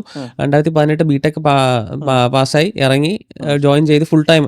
അപ്പൊ എനിക്ക് ആദ്യത്തെ ടാസ്ക് തന്നിരിക്കുന്ന ടെക് ഡിപ്പാർട്ട്മെന്റ് ഹാൻഡിൽ ചെയ്യാന്നുള്ളതാണ്. അപ്പൊ സ്വാഭാവികമായി പീപ്പിൾ മാനേജ്മെന്റ് HR-ലൊക്കെയാണ്. അപ്പൊ അന്ന് നിങ്ങൾ തന്ന ഇൻസ്ട്രക്ഷൻ ആണ്, നമുക്ക് നോട്ടീസ് പീരീഡ് വേണ്ട, നമ്മൾ ആരെയും ടെർമിനേറ്റ് ചെയ്യില്ല, നമുക്ക് ഈ പറയുന്ന ഒരു സംവിധാനങ്ങളും ഇല്ല, ഫ്രീഡത്തിലാണ് നമ്മൾ എന്ത് ചെയ്യേണ്ടത്, ഇത് ഡെവലപ്പ് ചെയ്യേണ്ടത്. അപ്പൊ സ്വാഭാവികമായി ഇത് നമ്മുടെ ബ്ലഡിൽ ഈ സംഭവം ഉണ്ട്. ഇത് ഇങ്ങനെയാണ് ഞങ്ങൾ ടാൽറൂപ്പ് ചെയ്തത്. പക്ഷെ ബാക്കിയുള്ള കമ്പനികൾക്ക് ഇത് ചെയ്യാനുള്ള ഒരു ഫ്രീഡം ഇല്ല. കാരണം അവരൊരു ഭയങ്കര ടൈറ്റ് ഷെഡ്യൂളിലാണ് വർക്ക് ചെയ്യുന്നത്. മനസ്സിലായില്ലേ? അവിടെ ഒരാൾ റിസൈൻ ചെയ്ത് പോയി കഴിഞ്ഞാൽ അവർ നോട്ടീസ് പീരീഡ് കൊടുക്കുന്നത് അവിടെ എന്താണ്, അവർക്ക് കൊടുത്തേ പറ്റൂ, വേറെ ഓപ്ഷൻ ഇല്ല, കാരണം റീപ്ലേസ് ചെയ്യണം. അപ്പൊ ഈ ഒരു മോഡലിലേക്ക് എങ്ങനെ നമുക്ക് ഈ IT കമ്പനികളല്ല, ഈ പറഞ്ഞ എല്ലാ കമ്പനികളും ഈ ഒരു മോഡലിലേക്ക് വരണമെന്നാണോ സഫീറിക്ക പറയുന്നത്, അതോ ഇത് എന്താണ് തുടർന്ന് പോകണം? ആക്ച്വലി ഇതൊരു മറ്റ് കമ്പനികൾക്ക് പറ്റുന്ന ഒരു മോഡൽ അല്ല എന്ന് ഞാൻ ഇപ്പോഴും വിശ്വസിക്കുന്നത്. കാര്യം എന്താണെന്ന് ചോദിച്ചു കഴിഞ്ഞാല്, നമ്മളുടെ ഒരു മിഷൻ ആയതുകൊണ്ടാണ് നമുക്കിത് ഇങ്ങനെ പറ്റും, അല്ലെങ്കിൽ നമുക്ക് ലീഡേഴ്സ് തന്നെ വേണം ഇത് ഡ്രൈവ് ചെയ്യാൻ. അപ്പൊ ലീഡേഴ്സിനെ ഉണ്ടാക്കിയെടുക്കാനുള്ള പ്രോസസ്സാണ് ഈ സംവിധാനം. മറ്റവർക്ക് എംപ്ലോയീസ് മതി അത് ചെയ്യാൻ. നമ്മുടെ മിഷൻ ഒരിക്കലും എന്തായിട്ടില്ല എംപ്ലോയീസിന് ചെയ്യാൻ പറ്റുന്ന ഒരു മിഷൻ അല്ല. കാര്യം എംപ്ലോയീസിന് ഉൾക്കൊള്ളാൻ പറ്റുന്ന ഒരു മിഷൻ പോലും അല്ല, ഇത് ലീഡേഴ്സിനെ പറ്റും. അപ്പോൾ ലീഡേഴ്സിനെ ഉണ്ടാക്കിയെടുക്കണമെങ്കിൽ എന്ത് വേണം? ഇപ്പോൾ കമ്പനിക്ക് നോട്ടീസ് പീരീഡ് ഇല്ലാത്ത, ബോണ്ട് ഇല്ലാത്ത, സർട്ടിഫിക്കറ്റ് ഇല്ലാത്ത, അല്ലെങ്കിൽ ഈ കമ്പനി ഒരു എംപ്ലോയി ഫ്രണ്ട്ലി കമ്പനിയേ അല്ലല്ലോ ടാൽറോപ്പ്. എംപ്ലോയിക്ക് പറ്റുന്ന ഒരു അറ്റ്മോസ്ഫിയർ ആണെന്ന് വെച്ചാൽ അല്ല. ഒരു ഫ്രഷറിന് വരാൻ 1 വർഷം കരിയർ ഉണ്ടാക്കാം, അടുത്ത ഇത് എക്സ്പീരിയൻസ് സർട്ടിഫിക്കറ്റ് വേറെ കമ്പനി പോകാം. ഇവിടെ എന്തിനാ നിൽക്കുന്നത്? ഇവിടെ നിൽക്കേണ്ട ആവശ്യമില്ല. ഇവിടെ നിൽക്കേണ്ടത് സ്വപ്നങ്ങളുള്ളവരാണ്. അപ്പം അതുകൊണ്ട് അങ്ങനെയുള്ളവരെ ഉണ്ടാക്കിയെടുക്കാൻ കണ്ടീഷൻ ചെയ്താൽ ലീഡറിനെ ഉണ്ടാക്കത്തില്ല എന്നുള്ളത് കൊണ്ടാണ് ഈ സംവിധാനം. അപ്പം പല ആളുകളും പറയാം സാലറി കട്ടില്ലല്ലേ, ഓക്കെ ഇഷ്ടമുള്ള സമയത്ത് കയറി വരാനല്ലേ, ടെർമിനേറ്റ് ചെയ്യൂലല്ലേ എന്നൊക്കെ അവർ പറയുമ്പം സത്യം നമ്മളിതൊന്നും എംപ്ലോയിക്ക് വേണ്ടിയിട്ട് ഇട്ടേക്കുന്നതല്ല, ഒരു ലീഡറിനെ വളർത്തിയെടുക്കാനുള്ള ഒരു അറ്റ്മോസ്ഫിയറാണ്. അപ്പം അതുകൊണ്ട് തന്നെ ഒരു IT കമ്പനി അവർ സ്ട്രിക്റ്റ് ആയിട്ട് പ്രോജക്റ്റിൽ വർക്ക് ചെയ്യുന്ന ഒരു കമ്പനിക്ക് ഈ നോട്ടീസ് പീരീഡ് ഇല്ലാതെ ഒരു പക്ഷെ പറ്റില്ല. അവർക്ക് ചിലപ്പം എന്ത് ചെയ്യേണ്ടി വരും, ബോണ്ടും സെക്യൂരിറ്റി ഒക്കെ വെക്കേണ്ടി വരും. കാര്യം അവർ അത്രയും റിസോഴ്സ് പ്രൊവൈഡ് ചെയ്യുന്നതായിരിക്കും. അപ്പം അതിനെ റെസ്പെക്ട് ചെയ്യണം, ആ എഗ്രിമെന്റിനെ അവർ റെസ്പെക്ട് ചെയ്യേണ്ടി വരും.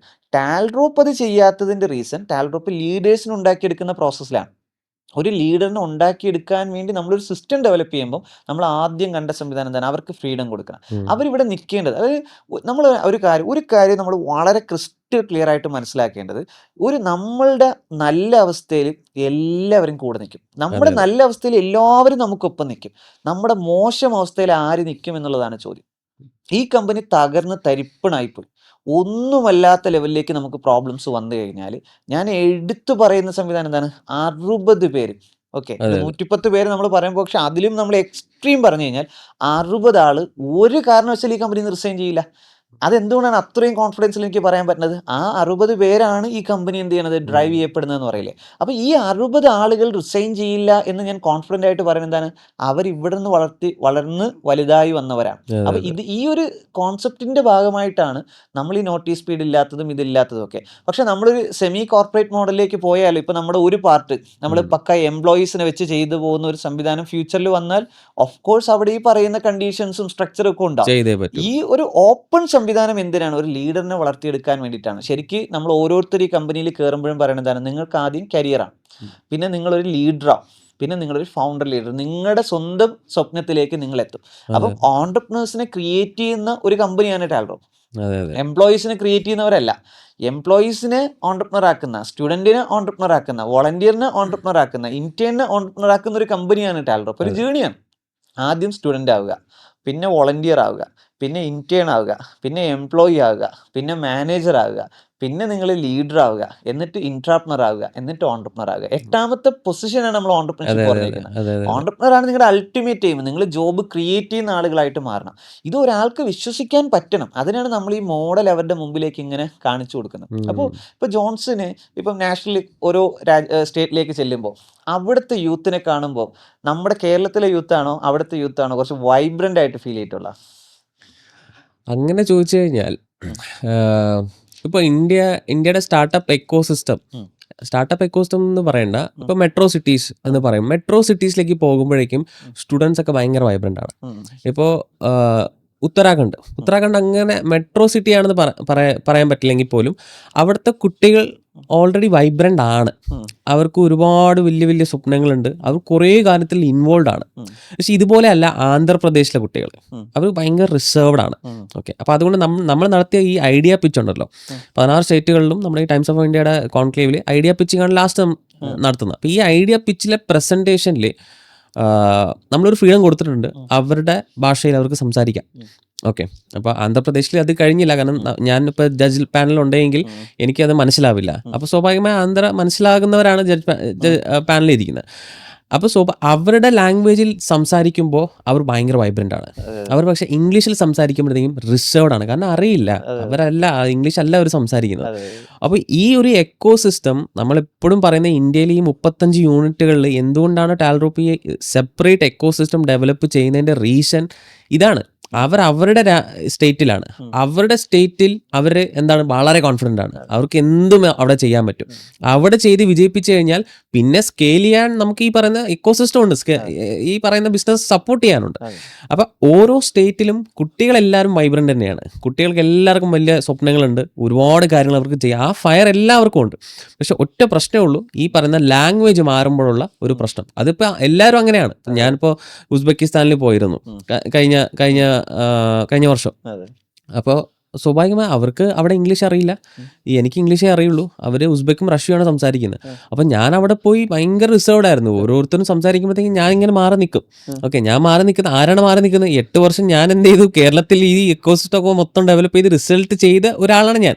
അപ്പോൾ സ്വാഭാവികമായി ആ ഒരു പ്രശ്നം എല്ലാവർക്കും ഫീൽ ചെയ്യുന്നൊരു സംഭവമാണ്. പക്ഷേ കുട്ടികൾ വൈബ്രൻ്റ് ആണ്, എല്ലാവർക്കും ആ ഫയർ ഉണ്ട്. നമ്മൾ പ്രത്യേകിച്ച് ടാൽറോപ്പ് എന്ന് പറയുന്നൊരു മിഷൻ ഇത്രയും റോ ആയിട്ട് പറയുമ്പോഴേക്കും എല്ലാ കുട്ടികളുടെ ഒരു പ്രത്യേകത എന്ന് പറഞ്ഞു കഴിഞ്ഞാൽ അവരുടെ കയ്യിൽ ഐഡിയ ഉണ്ട്. അവരെ സപ്പോർട്ട് ചെയ്യാൻ ഇതുവരെ ഇപ്പോൾ വീട്ടിലൊരു ഐഡിയ പറഞ്ഞു കഴിഞ്ഞാൽ വീട്ടിൽ നിന്ന് സപ്പോർട്ടില്ല, കൂട്ടുകാർ പുച്ഛം, നാട്ടുകാർ പുച്ഛം, ടീച്ചറെ അടുത്ത് പറയാൻ പോയി കഴിഞ്ഞാൽ നീ അതേ അസൈൻമെൻറ്റ് ചെയ്തു വാ, പ്രൊജക്റ്റ് ചെയ്തു വാ, ഇതെല്ലായിടത്തുനിന്നും റിജക്ഷൻ ആണല്ലോ. അപ്പോൾ സ്വാഭാവികമായി എല്ലായിടത്തുനിന്നും റിജക്ഷൻ വന്ന് ഒരാൾ ഇങ്ങനെ പറഞ്ഞ് കേൾക്കുമ്പോഴേക്കും അവർ ഭയങ്കര വളരെ അപ്രോച്ചബിൾ ആണ്. നമ്മൾ അപ്രോച്ചബിൾ ആണെങ്കിൽ അവർ വളരെ കോൺഫിഡൻ്റ് ആയിട്ട് നമ്മളടുത്ത് സംവിധാനങ്ങൾ വന്ന് പറയുന്നുണ്ട്. അപ്പോൾ അവിടെ നമ്മൾ നേരത്തെ ഈ റിയാലിറ്റി ഒക്കെ നമുക്ക് അറിയാമെങ്കിൽ പോലും ഞാനത് ഇപ്പോൾ ഫേസ് ചെയ്തപ്പോഴാണ് ഇതിൻ്റെ ഒരു സീരിയസ്നെസ്, അതായത് സെപ്പറേറ്റ് ഇക്കോ സിസ്റ്റംസ് എന്തുകൊണ്ട് നമ്മൾ ഡെവലപ്പ് ചെയ്യുന്നു എന്നുള്ളൊരു ഇമ്പോർട്ടൻസ് നമുക്ക് മനസ്സിലായത്. അമേരിക്കയിലത് കാലിഫോർണിയയിലുള്ളൂ. ഓക്കെ, സിലിക്കൺ വാലി കാലിഫോർണിയയിലുണ്ട്, ചൈനയിൽ എന്തോ ഷെൻസനിലുണ്ട്. ഓക്കെ, പക്ഷെ അവർ 2 രാജ്യവും സംസാരിക്കുന്ന ഭാഷ ഒന്നാണ്. നമ്മൾ ഇന്ത്യ പല ഭാഷകളാണ് സംസാരിക്കുന്നത്. ഓക്കെ, അപ്പോൾ സ്വാഭാവികമായി ഇപ്പോൾ ഒരു ഗുജറാത്തിൽ ഒരാൾ ഗുജറാത്തിയാണ് സംസാരിക്കുന്നുണ്ടെങ്കിൽ അവർക്കൊരു സോളാർ പാനലിൽ എന്തുണ്ട്, സോളാർ എനർജിയിലൊരു വലിയൊരു ഐഡിയ ഉണ്ടെങ്കിൽ ആ ഐഡിയക്ക് ക്യാപിറ്റൽ വേണം, ആ ഐഡിയക്ക് ഡിസ്ട്രിബ്യൂഷൻ നെറ്റ്വർക്ക് വേണം, ആ ഐഡിയ റിയാലിറ്റി ആകാനുള്ള എല്ലാ സംഭവവും ഗുജറാത്തിലുണ്ടാകണം. ആ കുട്ടി എന്ത് ചെയ്യരുത്, ബാംഗ്ലൂർ ചെന്ന് എന്ത് ചെയ്യണം, അവിടുത്തെ ഭാഷ സംസാരിച്ച് അല്ലെങ്കിൽ ഇംഗ്ലീഷ് അൺകംഫർട്ടബിൾ ആയിട്ടുള്ള ഭാഷ സംസാരിച്ച് വർക്ക് ചെയ്യേണ്ട ആവശ്യം അവർക്കില്ലല്ലോ. അവരുടെ നാട്ടിൽ അവർക്ക് സപ്പോർട്ട് കിട്ടണം. ഈ ഒരു സംഭവങ്ങൾ കുട്ടികൾ എല്ലായിടത്തും, ഈ നമ്മുടെ ടാലന്റ് എന്ന് പറയുന്നത് എല്ലായിടത്തും അവർ രാജാക്കന്മാർ റാണിമാർ തന്നെയാണ്. പക്ഷെ അവരുടെ സ്റ്റേറ്റിൽ അവർക്ക് ആ സപ്പോർട്ട് കിട്ടിയിട്ടുണ്ടെങ്കിൽ they can make it big in the world. അതാണ് ഒരു എക്സ്പീരിയൻസ് എനിക്ക് മനസ്സിലായിട്ടുള്ളത്. എല്ലാവർക്കും ആ ഫയറുണ്ട്, എല്ലാവരും എന്താണ് ആ ഒരു രീതിയിൽ തന്നെയാണ് മുന്നോട്ട്. ഇവർ ചെറുത്, അവർ ഈ സംവിധാനം അങ്ങനെയൊന്നുമില്ല. പക്ഷെ മെട്രോ സിറ്റീസിലേക്ക് പോകുമ്പോഴേക്കും ഞാൻ പറഞ്ഞ അവിടുത്തെ എക്സ്പോഷർ വേറെയാണ്. അപ്പോൾ കാരണം ഇപ്പം കൊച്ചിയിലെ ഒരു ജനിച്ച് വളർന്ന ഒരു കുട്ടിയുടെ വൈബ്രൻസി ആയിരിക്കില്ല ചിലപ്പോൾ ഈ കാസർഗോഡ് വളർന്ന് അവരുടെ എക്സ്പീരിയൻസുകൾ വേറെയാണ്. പക്ഷെ അവരുടെ നാട്ടിൽ വളരെ കോൺഫിഡൻ്റ് ആണ്. അപ്പോൾ ഈ ഒരു സംഭവം മാത്രമല്ല, ആ ഇക്കോ സിസ്റ്റം ഡിഫറെൻ്റ് ആയതുകൊണ്ടുള്ള ഒരു ഡിഫറൻസസ് അവിടെ സ്വാഭാവികമായി അവിടെ ഉണ്ടെങ്കിലും, പക്ഷേ ടാലൻറ്റ് എന്ന് പറയുന്നത് നുക്ക് ആൻഡ് കോർണർ എല്ലായിടത്തും ടാലൻ്റ് ഉണ്ട്. അപ്പോൾ അതുകൊണ്ടാണ് ആ റിയാലിറ്റി എനിക്ക് പെട്ടെന്ന് മനസ്സിലായത്. ഈ 16 കോൺക്ലേവ് ചെയ്ത് കഴിഞ്ഞപ്പോഴേക്കും ഇത്രയും പേരുമായിട്ട് സംസാരിച്ചപ്പോഴേക്കും സ്വാഭാവികമായി ടാൽറോപ്പിന് ഓഫ് കോഴ്സ് റെക്കഗ്നീഷൻ ഉണ്ട്. പക്ഷെ നമ്മുടെ ടാലൻറ്റ്, ഇത്രയും ടാലൻറ്റുകൾ നമ്മുടെ നാട്ടിലുണ്ട് എന്നും ഇത്രയും ഫയറുള്ള കുട്ടികൾ നമ്മുടെ നാട്ടിലുണ്ട് എന്നും നമ്മൾ മനസ്സിലാക്കിയത് ഈ ഒരു കോൺക്ലേവിലൂടെയാണ്. കാരണം ആ ഒരു സംഭവം, അതായത് ഇപ്പോൾ ChatGPT, ഫേസ്ബുക്ക്, ഇതിൻ്റെയൊക്കെ ബാക്കിൽ വർക്ക് ചെയ്യുന്ന എൻജിനീയേഴ്സ് ആരാണെന്ന് ചോദിച്ചു കഴിഞ്ഞാൽ ഇന്ത്യക്കാരാണ്. നമ്മുടെ വർക്ക് ഫോഴ്സ് വെച്ചിട്ട് ഒരു രാജ്യം ഒരു $1 ബില്യൺ കമ്പനി ഉണ്ടാക്കി. അത്രയും നമ്മളിതിന് യൂസ് ചെയ്യണം. ഓക്കെ, ഈ ടാലൻറ്റ് നമുക്കിനി എങ്ങനെ യൂസ് ചെയ്യണം എന്നുള്ളതാണ് ഇനി അടുത്ത ഇക്കോസിസ്റ്റത്തിൽ നമുക്ക് എന്ത് ചെയ്യണം, അടുത്ത 2 വർഷം നമ്മുടെ ആ വർക്ക് ചെയ്യേണ്ടത്. ലാംഗ്വേജ് ഒരു ഭയങ്കര ഇമ്പോർട്ടൻറ്റ് കാര്യം തന്നെയാണ്. ഇപ്പോൾ കേരളം കൃത്യമായിട്ട് മനസ്സിലാക്കപ്പെടേണ്ട ഒരു കാര്യമുണ്ട്. കേരളം വളരെ കൃത്യമായിട്ട് മനസ്സിലാക്കപ്പെടേണ്ട ഒരു കാര്യം എന്ന് പറഞ്ഞാൽ 95% സ്റ്റുഡൻസും ഇംഗ്ലീഷിൽ കംഫർട്ടല്ല. അവരെ ഇംഗ്ലീഷ് അവർക്ക് നേറ്റീവ് ലാംഗ്വേജ് മനസ്സിലാകുന്നത് പോലെ മനസ്സിലാക്കാൻ കഴിയില്ല.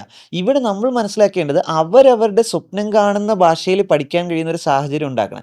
അമേരിക്കൻ ഇംഗ്ലീഷിലാണ് പഠിക്കുന്നത്, ചൈനക്കാർ അവർ ചൈനീസിൽ പഠിക്കുന്നു എന്ന് പറയുമ്പോൾ നമ്മുടെ മലയാളി കുട്ടികളെ പലപ്പോഴും പഠിപ്പിക്കുന്ന കോണ്ടെക്സ്റ്റ് എന്താണ്, ഇംഗ്ലീഷിലാണ് സ്കിൽ ഡെവലപ്മെന്റ്സ് ഒക്കെ പഠിപ്പിക്കുന്നത്. അപ്പോൾ അത് നമ്മൾ പലപ്പോഴും പല സ്കൂളുകളോടും പറയുമ്പോഴേക്ക് അത് നമ്മുടെ കുട്ടികൾക്ക് ഇംഗ്ലീഷ് പഠിക്കുന്നത്. ഞാൻ പറഞ്ഞു, നിങ്ങളിവിടെ ഹിന്ദി പഠിപ്പിച്ചു കുട്ടികളെ, കേരളത്തിലെ കുട്ടികളെ നിങ്ങൾ മുഴുവൻ കാര്യം. ഇപ്പോൾ എനിക്ക് ഹിന്ദി നന്നായിട്ട് എഴുതാൻ അറിയാം, എനിക്ക് നന്നായിട്ട് വായിക്കാൻ അറിയാം. ഓക്കെ, പക്ഷെ ഒരു ഹിന്ദിക്കാരൻ വന്ന് സംസാരിച്ചു കഴിഞ്ഞാൽ മുച്ചേ നഹീമാലും. ഇത് നമുക്കറിയാം. എന്താണ് ഈ സാഹചര്യം? ഹിന്ദി പഠിക്കാൻ അതേ സമയത്ത് നമ്മൾ ബംഗാളികൾ എന്ന് പറഞ്ഞ് കളിയാക്കണവരുണ്ട്. അവർ വീട്ടിലൊരു 5 ദിവസം പണിക്ക് നോക്കട്ടെ, നമ്മൾ പച്ചവെള്ളം പോലെ ഹിന്ദി സംസാരിക്കും. ഇവിടെ ഇപ്പം എന്താണ്, മദ്രസകളിൽ അറബി പഠിപ്പിച്ചു, ആള് എഴുതാനും വായിക്കാനും ഒക്കെ പഠിപ്പിച്ചു. എത്ര പേർക്ക് അറബി സംസാരിക്കാൻ അറിയില്ല? മദ്രസ ഒന്നും കണ്ടിട്ടില്ലാത്ത വേറെ റിലീജിയൻ, ഇപ്പൊ ക്രിസ്ത്യൻ ആവട്ടെ ഹിന്ദു ആവട്ടെ, അവർ സൗദി അറേബ്യയിൽ ജോലിക്ക് പോയി 6 മാസം കഴിയുമ്പോൾ അവർ പച്ചവെള്ളം പോലെ അറബി സംസാരിക്കും. എന്ന് പറഞ്ഞാൽ ലാംഗ്വേജ് പഠിക്കാൻ വേണ്ടി നിങ്ങൾ ഹിന്ദി പഠിക്കാൻ ഹിന്ദിക്കാർക്കൊപ്പം നിർത്ത്, ഇംഗ്ലീഷ് പഠിക്കാൻ ഇംഗ്ലീഷുകാർക്കൊപ്പം നിർത്ത്. അതല്ലാതെ സ്കിൽ ഡെവലപ്മെന്റ് ഇംഗ്ലീഷ് പഠിപ്പിച്ചിട്ടല്ല ലാംഗ്വേജ് പഠിപ്പിക്കുന്നത്. ഇതൊരു വിവരക്കേടാണ്. അപ്പൊ സ്വാഭാവികമായിട്ട് അവരവര് സ്വപ്നം കാണുന്ന ഭാഷയിൽ സ്കിൽ ഡെവലപ്മെന്റ് പഠിപ്പിക്കണം. ഇപ്പൊ നമ്മളിപ്പോ മഹാദേവിന്റെയും സിയാദിന്റെ ഒക്കെ കാര്യം പറയുമ്പോൾ ഇവർ കിഡ്ലൻ എഞ്ചിനീയേഴ്സ് ആണ്. ഇവർ ഇംഗ്ലീഷിൽ പഠിപ്പിച്ചു നോക്കട്ടെ, അവർക്കൊന്നും മനസ്സിലാവോലും ഇല്ല. 2017 കൃഷ്ണവിലാസ് അപ്പർ പ്രൈമറി സ്കൂളിൽ പോയി നമ്മൾ ഇവരെ പിക്ക് ചെയ്തിട്ട് മലയാളത്തിൽ പഠിപ്പിച്ചത് കൊണ്ടല്ലേ അവർ സെറ്റായത്. നേരെ മറിച്ച് നമ്മളിപ്പോൾ ഓക്കെ കൊച്ചിയിൽ നിന്ന് ഒരു കിഡിലൻ ടീം ചെന്ന് ഇംഗ്ലീഷ് പഠിപ്പിച്ചു കഴിഞ്ഞാൽ അവരിങ്ങനെ വായും തുറന്ന് അന്തം വിട്ടിരിക്കും, ഒരിക്കലും അവർ കിട്ടില്ല. അപ്പോൾ ഇതൊരു സ്റ്റേറ്റ്മെന്റ് ആണ്. ഇതൊരു സ്റ്റേറ്റ്മെന്റ് എന്ന് പറഞ്ഞാൽ നമ്മുടെ കുട്ടികളെ നമ്മൾ അവരവർ സ്വപ്നം കാണുന്ന ഭാഷയിൽ നമ്മൾ എന്ത് ചെയ്യണം, പഠിപ്പിക്കണം. 5% ആളുകൾക്കാണ് ഇംഗ്ലീഷ് നേറ്റീവ് ലാംഗ്വേജ് പോലെ മനസ്സിലാകുന്നത്, അവർക്ക് പ്രശ്നമില്ല. പക്ഷെ ബാക്കി 95% ആളുകളെ ഇംഗ്ലീഷിൽ സ്കിൽ ഡെവലപ്മെന്റ്സ് നമ്മൾ പഠിപ്പിക്കരുത്. നമ്മൾ എന്ത് ചെയ്തു, ഇംഗ്ലീഷ് ലാംഗ്വേജ് പഠിപ്പിക്കാൻ വേണ്ടി പഠിപ്പിച്ചോ, സ്കിൽ ഡെവലപ്മെന്റ്സ് അവരവരുടെ ഭാഷയിൽ നമ്മൾ പഠിപ്പിക്കണം. ഇത് എല്ലാ സ്റ്റേറ്റിൽ പോകുമ്പോഴും നമ്മൾ ഈ റൂൾ കൊണ്ടുവരണം. അതിനാണ് നമുക്ക് ലീഡേഴ്സ് ആ നാട്ടിൽ നിന്ന് കൊണ്ടുവരണം. ശരിക്കും ടാൽറോപ്പ് ഇപ്പോൾ റിസ ജോൺസ് ഹെഡ് ചെയ്യുന്നതുകൊണ്ട് നമ്മൾ അന്ന് എന്താ ചെയ്ത, സ്ക്വാഡ് ഡെവലപ്പ് ചെയ്തു. ആ സ്ക്വാഡ് മെമ്പറായിട്ടാണ് ജോൺസ് വന്നത്. ഇപ്പൊ നാഷണൽ വന്നപ്പോൾ നമ്മൾ റിസ ഡെവലപ്പ് ചെയ്ത് rising India students ambassador. International വരുമ്പോൾ നമ്മൾ ടിസാപ്പ് ആണ്. Okay, Talrop international students ambassador programme. ഈ 3 പ്രോഗ്രാം വെച്ചതിന്റെ പേർപ്പസ് തന്നെ ആ നാട്ടിൽ ഇപ്പൊ ഗുജറാത്തിൽ നമ്മുടെ ടാൽറോപ്പ് മിഷൻ ഹെഡ് ചെയ്യേണ്ടത് നമ്മളല്ല, അതൊരു ഗുജറാത്തിയാണ്.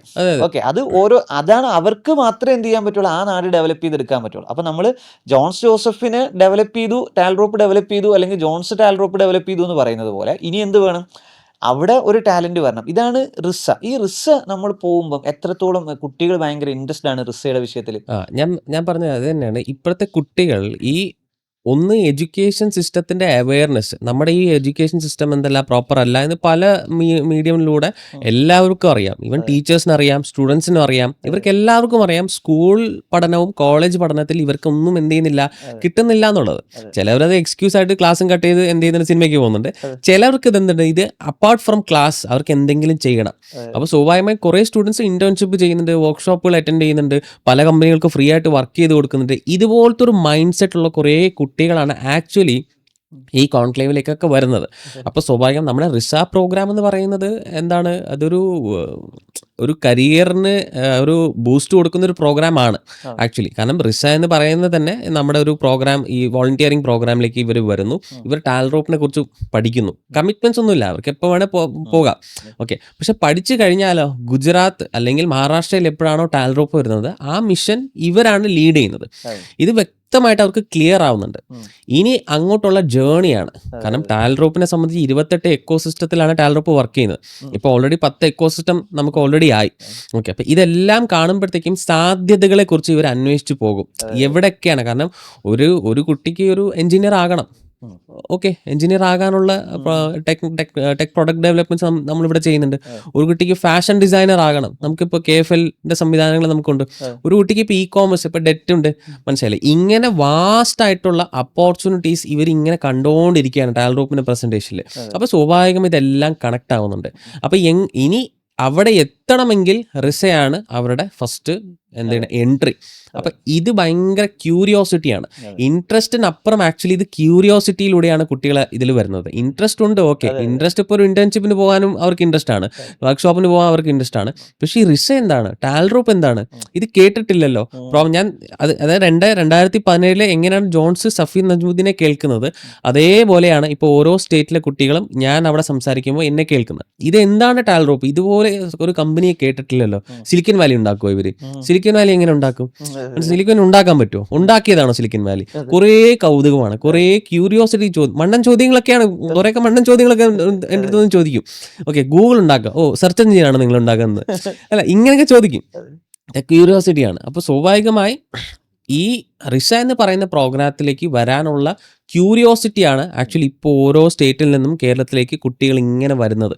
വരുമ്പോഴും അവർ കാണുന്നപ്പോൾ കാസർഗോഡ് തൊട്ട് പറയുന്ന ട്രിവാൻഡ്രം വരെ അവരെന്ത് ചെയ്യും, ടാലറോപ്പിനെ എല്ലാ കെട്ടിടങ്ങളും പോയി കാണും. ടാലറോപ്പിനെ എല്ലാ ടീം മെമ്പേഴ്സുമായിട്ട് അവർ സംസാരിക്കുമ്പോൾ ആണ് ഞാൻ അവിടെ പറഞ്ഞതും റിയാലിറ്റിയുമായിട്ട് കണക്ട് ചെയ്യുന്നത്. പിന്നെ ഞാനിപ്പോൾ എല്ലാ റിസ മെമ്പേഴ്സ് ഇവിടെ വന്ന് നമ്മുടെ 14 ഡേ ഇന്റേൺഷിപ്പ് പാർട്ടിസിപ്പേറ്റ് ചെയ്ത എല്ലാ റിസ മെമ്പേഴ്സും ഞാൻ പേഴ്സണലി ഫീഡ്ബാക്ക് എടുത്തിട്ടുണ്ട്. ഒരു ഫീഡ്ബാക്ക്, കോമൺ ആയിട്ടുള്ള ഒരു ഫീഡ്ബാക്ക് എന്ന് പറയുമ്പോൾ ടാലറോപ്പിൽ എല്ലാവർക്കും ഒരേ സ്വഭാവമാണ്. ടാലറോപ്പിന്റെ ബിഹേവിയർ ഉണ്ടല്ലോ, ഒരു എക്കോസിസ്റ്റം ബിഹേവിയർ എന്ന് പറയുന്ന സംഭവമുണ്ട്. ആ ബിഹേവിയർ എല്ലാവർക്കും ഒരേ ബിഹേവിയറാണ്. അപ്പം ഞാൻ സംസാരിക്കുന്ന പോലെ തന്നെയാണ് സഫീർ നജ്മുദ്ദീനും സംസാരിക്കുന്നത്, ആൻമേരിയും സംസാരിക്കുന്നത്, നമ്മുടെ ഈ പറയുന്ന 3 ദിവസമായി ജോയിൻ ചെയ്ത ഇന്റേണും സംസാരിക്കുന്ന ഒരേ ഭാഷ, ഒരേ സ്വഭാവമാണ്. അവർ പേഴ്സണൽ ലൈഫിൽ ചിലപ്പോൾ അവരെന്തെങ്കിലുമൊക്കെ ആയിരിക്കാം, പക്ഷെ ടാലറോപ്പിലേക്ക് വരുമ്പോഴേക്കും ആ മിഷനാണ്. ഈ മിഷൻ അത്രത്തോളം ഒരാളെ ഇൻഫ്ലുവൻസ് ചെയ്യുന്നുണ്ടെന്നുള്ളൊരു പ്രൂഫാണ് ആക്ച്വലി ആ ഒരു സംഭവം. കാരണം നമ്മൾ ഹയർ ചെയ്ത ഒരാൾ, അതായത് ഞാൻ പോലും ഇപ്പം ഞാൻ ആസ് എ COO ഞാൻ അറിയുന്നില്ല ഒരു ഇന്റേൺ ജോയിൻ ചെയ്തു. കാരണം ഇത് ഓട്ടോമാറ്റിക്കായിട്ട് ഇൻഡിപെൻഡന്റ് ഡിപ്പാർട്ട്മെന്റ് ആണ് ടാലന്റ്. ആ ഒരു ടാലന്റ് ഡിപ്പാർട്ട്മെന്റ് ഒരു ഇന്റേണിനെ ഹയർ ചെയ്ത് ആ ഇന്റേണിന് ഈ സ്വഭാവം വരുന്നിട്ടുണ്ടെങ്കിൽ നമ്മൾ ഈ 10 കൊല്ലം ഡെവലപ്പ് ചെയ്ത ഒരു സിസ്റ്റം അത്രയും സക്സസ്ഫുൾ ആയതുകൊണ്ടാണല്ലോ. ഓക്കെ, അപ്പോൾ റിസ പ്രോഗ്രാം വളരെ സക്സസ്ഫുൾ ആയിട്ട് ഇപ്പോൾ നടക്കുന്നുണ്ട്. തമിഴ്നാട്, കർണാടക, ആന്ധ്ര, തെലങ്കാന, ഗോവ, മഹാരാഷ്ട്ര, ഗുജറാത്ത്, ഈ സംസ്ഥാനങ്ങളിൽ നിന്നാണ് കുട്ടികൾ ഇപ്പോൾ കേരളത്തിലേക്ക് വന്ന് ഇന്റേൺഷിപ്പ് ചെയ്ത് പോയിട്ടുള്ളവർ. ഇവിടെ വളരെ അഗ്രസീവായിട്ട് അവർ വർക്ക് ചെയ്യുന്നുണ്ട്, പഠിക്കുക. ഇപ്പോൾ ലേണിംഗ് ഫേസിലാണ്. ടാലറോപ്പിന്റെ എല്ലാ പ്രോജക്റ്റിലും കുറിച്ച് അവർ പഠിച്ചുകൊണ്ടിരിക്കുകയാണ്. ഓരോ പ്രോജക്റ്റിലും നമുക്ക് ഇപ്പോൾ തന്നെ എന്ത് ചെയ്തു, റെപ്രസെൻറ്റേറ്റീവ്സിനെ കിട്ടി തുടങ്ങി. ഇപ്പോൾ തമിഴ്നാട്ടിൽ ഓൾറെഡി നമുക്ക് 10 പേരുണ്ട്, അതായത് 10 ജോൺസുമാരെ കിട്ടി. ഓക്കെ, അപ്പോൾ കർണാടകയിൽ ഇതേപോലെ നമുക്ക് കിട്ടി. ഗുജറാത്താണ് ഹൈലി എന്ത് ചെയ്യുന്നത്, വർക്ക് ചെയ്യുന്ന ഒരു ഏരിയ. അവിടുത്തെ സ്റ്റുഡൻസ് എന്ന് പറയുമ്പോഴത്തേക്കും, കാരണം ഓൾറെഡി ഇപ്പോൾ ഗുജറാത്ത് എന്താണ് ഒരു ബിസിനസ് ക്യാപിറ്റൽ ആണ്. ഓക്കെ, അപ്പോൾ ആ ഒരു ഇൻഫ്ലുവൻസ് അവിടെ ഗുജറാത്തിലുണ്ട്.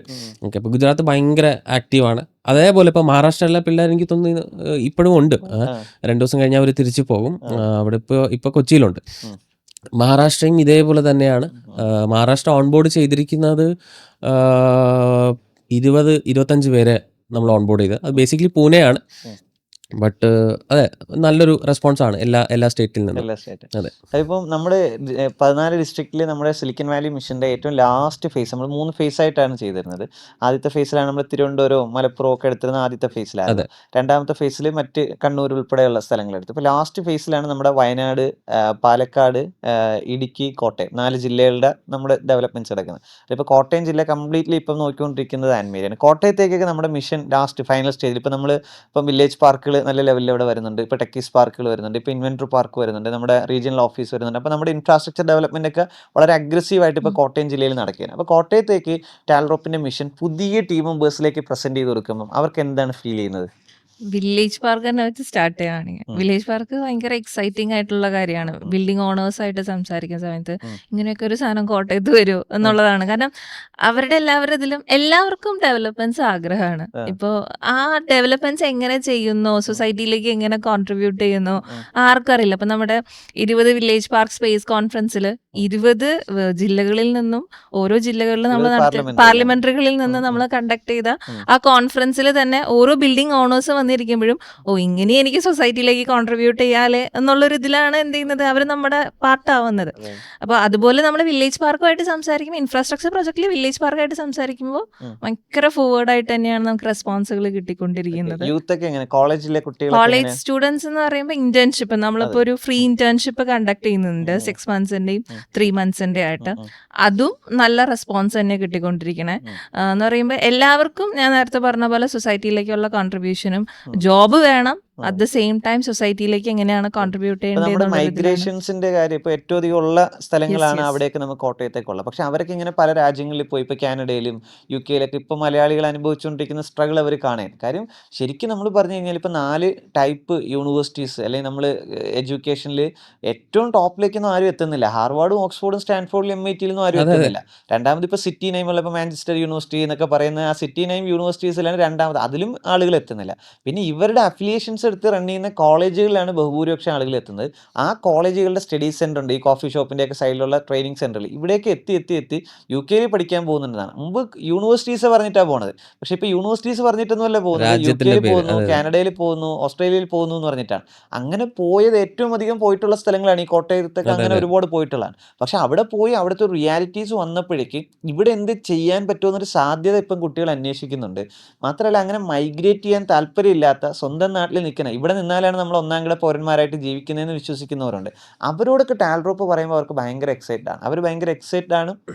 അവർ ഈ മിഷന് വർക്ക് ചെയ്യാൻ താല്പര്യമുണ്ട്. കാര്യം നമ്മൾ 2015 പറയുന്നത് പോലെ അല്ല ഇപ്പോൾ 2025 പറയുന്നത്. പക്ഷെ നമ്മുടെ ഏറ്റവും വലിയ വിമർശിക്കപ്പെടുന്ന ഒരു സംവിധാനമാണ്. നമ്മുടെ ഏറ്റവും വലിയ സ്ട്രെങ്തും വീക്ക്നെസ്സും അല്ലെങ്കിൽ മറ്റുള്ളവർ നമ്മളെ വിമർശിക്കപ്പെടുന്ന ഒരു സംവിധാനവും ഫണ്ടിങ്ങിലാണ്. കാര്യം ഇവർക്കിത് റൺ ചെയ്യാൻ എവിടെ നിന്ന് ഫണ്ട് കിട്ടും എന്നുള്ളത് ഒരു ഭയങ്കര എക്സൈറ്റ്മെന്റ്സ് ആണ്. ആളുകൾ നോക്കുമ്പോൾ 2015 മുതൽ ഇതുവരെ ഒരു പെറ്റി കേസ് പോലും ഇല്ലാണ്ട് ഇത് സസ്റ്റെയിൻ ചെയ്യുന്നുണ്ട്. എന്നാൽ നോക്കിയാൽ ടാൽറോപ്പിന് എല്ലായ്പ്പോഴും പ്രശ്നങ്ങൾ തന്നെയായിരിക്കും. അപ്പം സാലറി കിട്ടിയിട്ടില്ല എന്ന് അവർ പറയും, ഇവിടെ പറയും, ഇതെല്ലാവരും പറയുന്ന സംഭവമാണ്. കാര്യം ഇത്രയും ഡിപ്പാർട്ട്മെന്റ്സുകളാണ്, 28 എൻറ്റിറ്റീസ് ആയിട്ട് ഇപ്പോൾ ഓൾറെഡി എന്ത് ചെയ്യുന്നുണ്ട്, കോർ ഏരിയാസ് ഡിവൈഡ് ചെയ്തിട്ടുണ്ട്. മനസ്സിലായില്ലേ? മൊത്തത്തിൽ നമ്മുടെ സ്റ്റാർട്ടപ്സുകളെല്ലാം വരുമ്പോൾ 60ഓളം പ്രൈവറ്റ് ലിമിറ്റഡ് കമ്പനീസ് ഇപ്പോൾ ഉണ്ട്.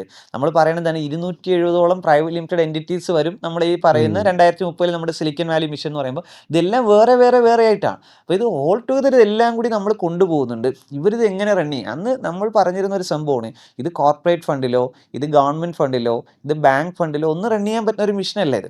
ഇതിന് സെൽഫ് സസ്റ്റൈനബിൾ ഫണ്ടിങ് സംവിധാനം വേണം. അപ്പോൾ ആ സെൽഫ് സസ്റ്റൈനബിൾ ഫണ്ടിങ് സിസ്റ്റം വേണം. ഓക്കെ, നമ്മൾ ആദ്യം പറഞ്ഞെന്താണ്, എക്കോസിസ്റ്റം കമ്പനി വേണം ഇതിൻ്റെ ഫൗണ്ടേഷൻ ഒരുക്കാൻ. Brand, community, distribution, talent, fund, capital sourcing ഒക്കെ എക്കോസിസ്റ്റം കമ്പനി ചെയ്യണം. അപ്പോൾ ഗവൺമെൻറ് ഇന്ത്യയിൽ റോഡ് കിട്ടാൻ ക്യാഷ് ഇല്ല എന്ന് പറയുമ്പോൾ ടാൽറോപ്പ് ഇന്ത്യയിൽ എക്കോസിസ്റ്റം കിട്ടാൻ ക്യാഷ് ഇല്ല.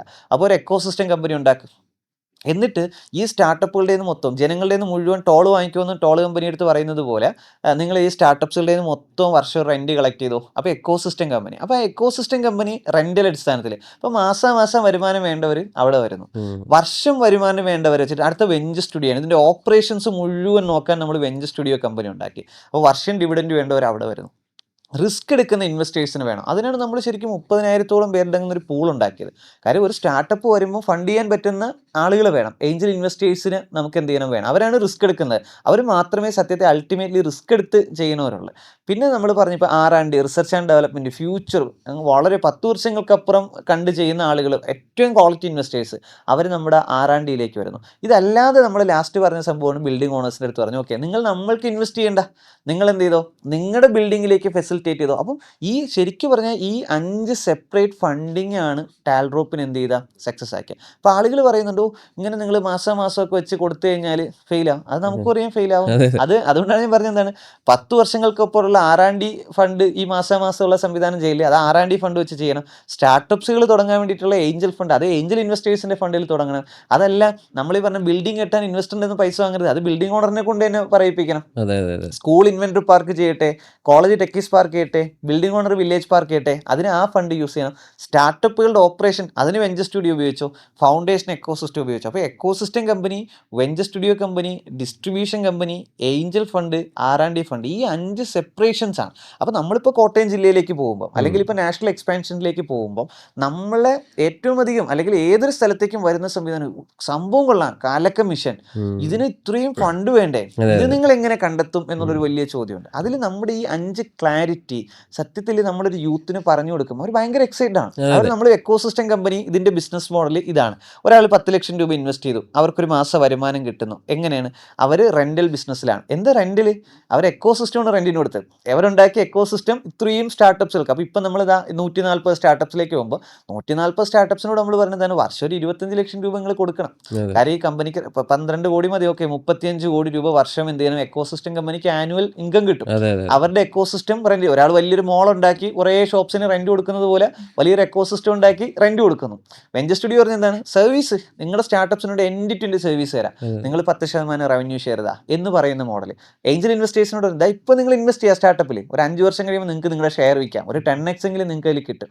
ഡിസ്ട്രിബ്യൂഷൻകാരോട് പറഞ്ഞു നിങ്ങളുടെ ബിൽഡിങ്ങിൽ നിങ്ങൾ ഇൻവെസ്റ്റ് ചെയ്യും, നിങ്ങൾക്ക് നല്ല റെന്റ് തരാം. R&Dക്കാരോട് പറഞ്ഞു ഇന്ന് നിങ്ങൾ R&Dക്ക് വേണ്ടി ഫണ്ട് ചെയ്തോ, നാളെ ഇതിൽ നിന്നൊരു അസറ്റ് ഉണ്ടായാൽ നിങ്ങൾക്ക് അതിൻ്റെ ബെനിഫിറ്റ് കിട്ടും, R&Dയിലുണ്ടാകും. അപ്പോൾ ഈ 5 സോഴ്സ് നമുക്ക് എക്സ്പ്ലെയിൻ ചെയ്ത് കൊടുക്കാൻ പറ്റുമ്പോൾ യൂത്ത് ഭയങ്കര ഇൻട്രസ്റ്റ് ആണ്. പക്ഷെ ടാൽറോപ്പിനെ കുറിച്ച് അറിയാത്തവർ പുറത്ത് നിന്നിട്ട് പറയാം അതായത് ഇപ്പോൾ പൊട്ടും, 2015 നമ്മൾ കേൾക്കുന്നത് ഇപ്പോൾ പൊട്ടും കേട്ടാ ടാൽറോപ്പ്, 16 പൊട്ടും കേട്ടാ, 17 പൊട്ടും കേട്ടാ, 18 പൊട്ടും, ഇപ്പോൾ അവർ പറഞ്ഞ 25 പൊട്ടുമെന്നാണ്, അല്ലെങ്കിൽ അവർ 26 പൊട്ടുമെന്ന് പറഞ്ഞു.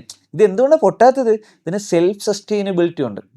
കഷ്ടപ്പാടും ദുരിതമൊക്കെ ഉണ്ടെങ്കിലും ഓരോന്നും സെൽഫ് സസ്റ്റൈനബിൾ ആയിട്ട് പോകാനുള്ള ഒരു മെക്കാനിസം ഉണ്ട്. ഒരിക്കലും നമ്മൾ R&Dക്ക് യൂസ് ചെയ്യേണ്ട ഫണ്ട് എക്കോസിസ്റ്റത്തിൽ നിന്ന് എടുക്കില്ല, ഓപ്പറേഷൻസിന് എടുക്കേണ്ട ഫണ്ട് എക്കോസിസ്റ്റത്തിൽ നിന്ന് എടുക്കില്ല, അത് വെഞ്ചർ സ്റ്റുഡിയോ. സ്റ്റാർട്ടപ്സിൽ ഉണ്ടാക്കാൻ ഏഞ്ചൽ ഫണ്ട്. ഇങ്ങനെ ബിൽഡിംഗ് കെട്ടാൻ നമ്മൾ ഇൻവെസ്റ്റ്മെന്റ് വാങ്ങൂല, ബിൽഡിംഗ് കെട്ടാൻ വേണ്ടിയിട്ട് ഡിസ്ട്രിബ്യൂഷൻകാർ ചെയ്യണം. ഈ 5 മെക്കാനിസംസ് ആണ് സത്യത്തിൽ ടാൽറോപ്പിനെ സസ്റ്റെയിൻ ചെയ്യണം. ഇതിന് ജോൺസിന് ഇപ്പം നമ്മൾ ഒരാൾക്ക് പറഞ്ഞു കൊടുക്കും, അവർക്ക് എങ്ങനെ അത് ഫീൽ ചെയ്യും?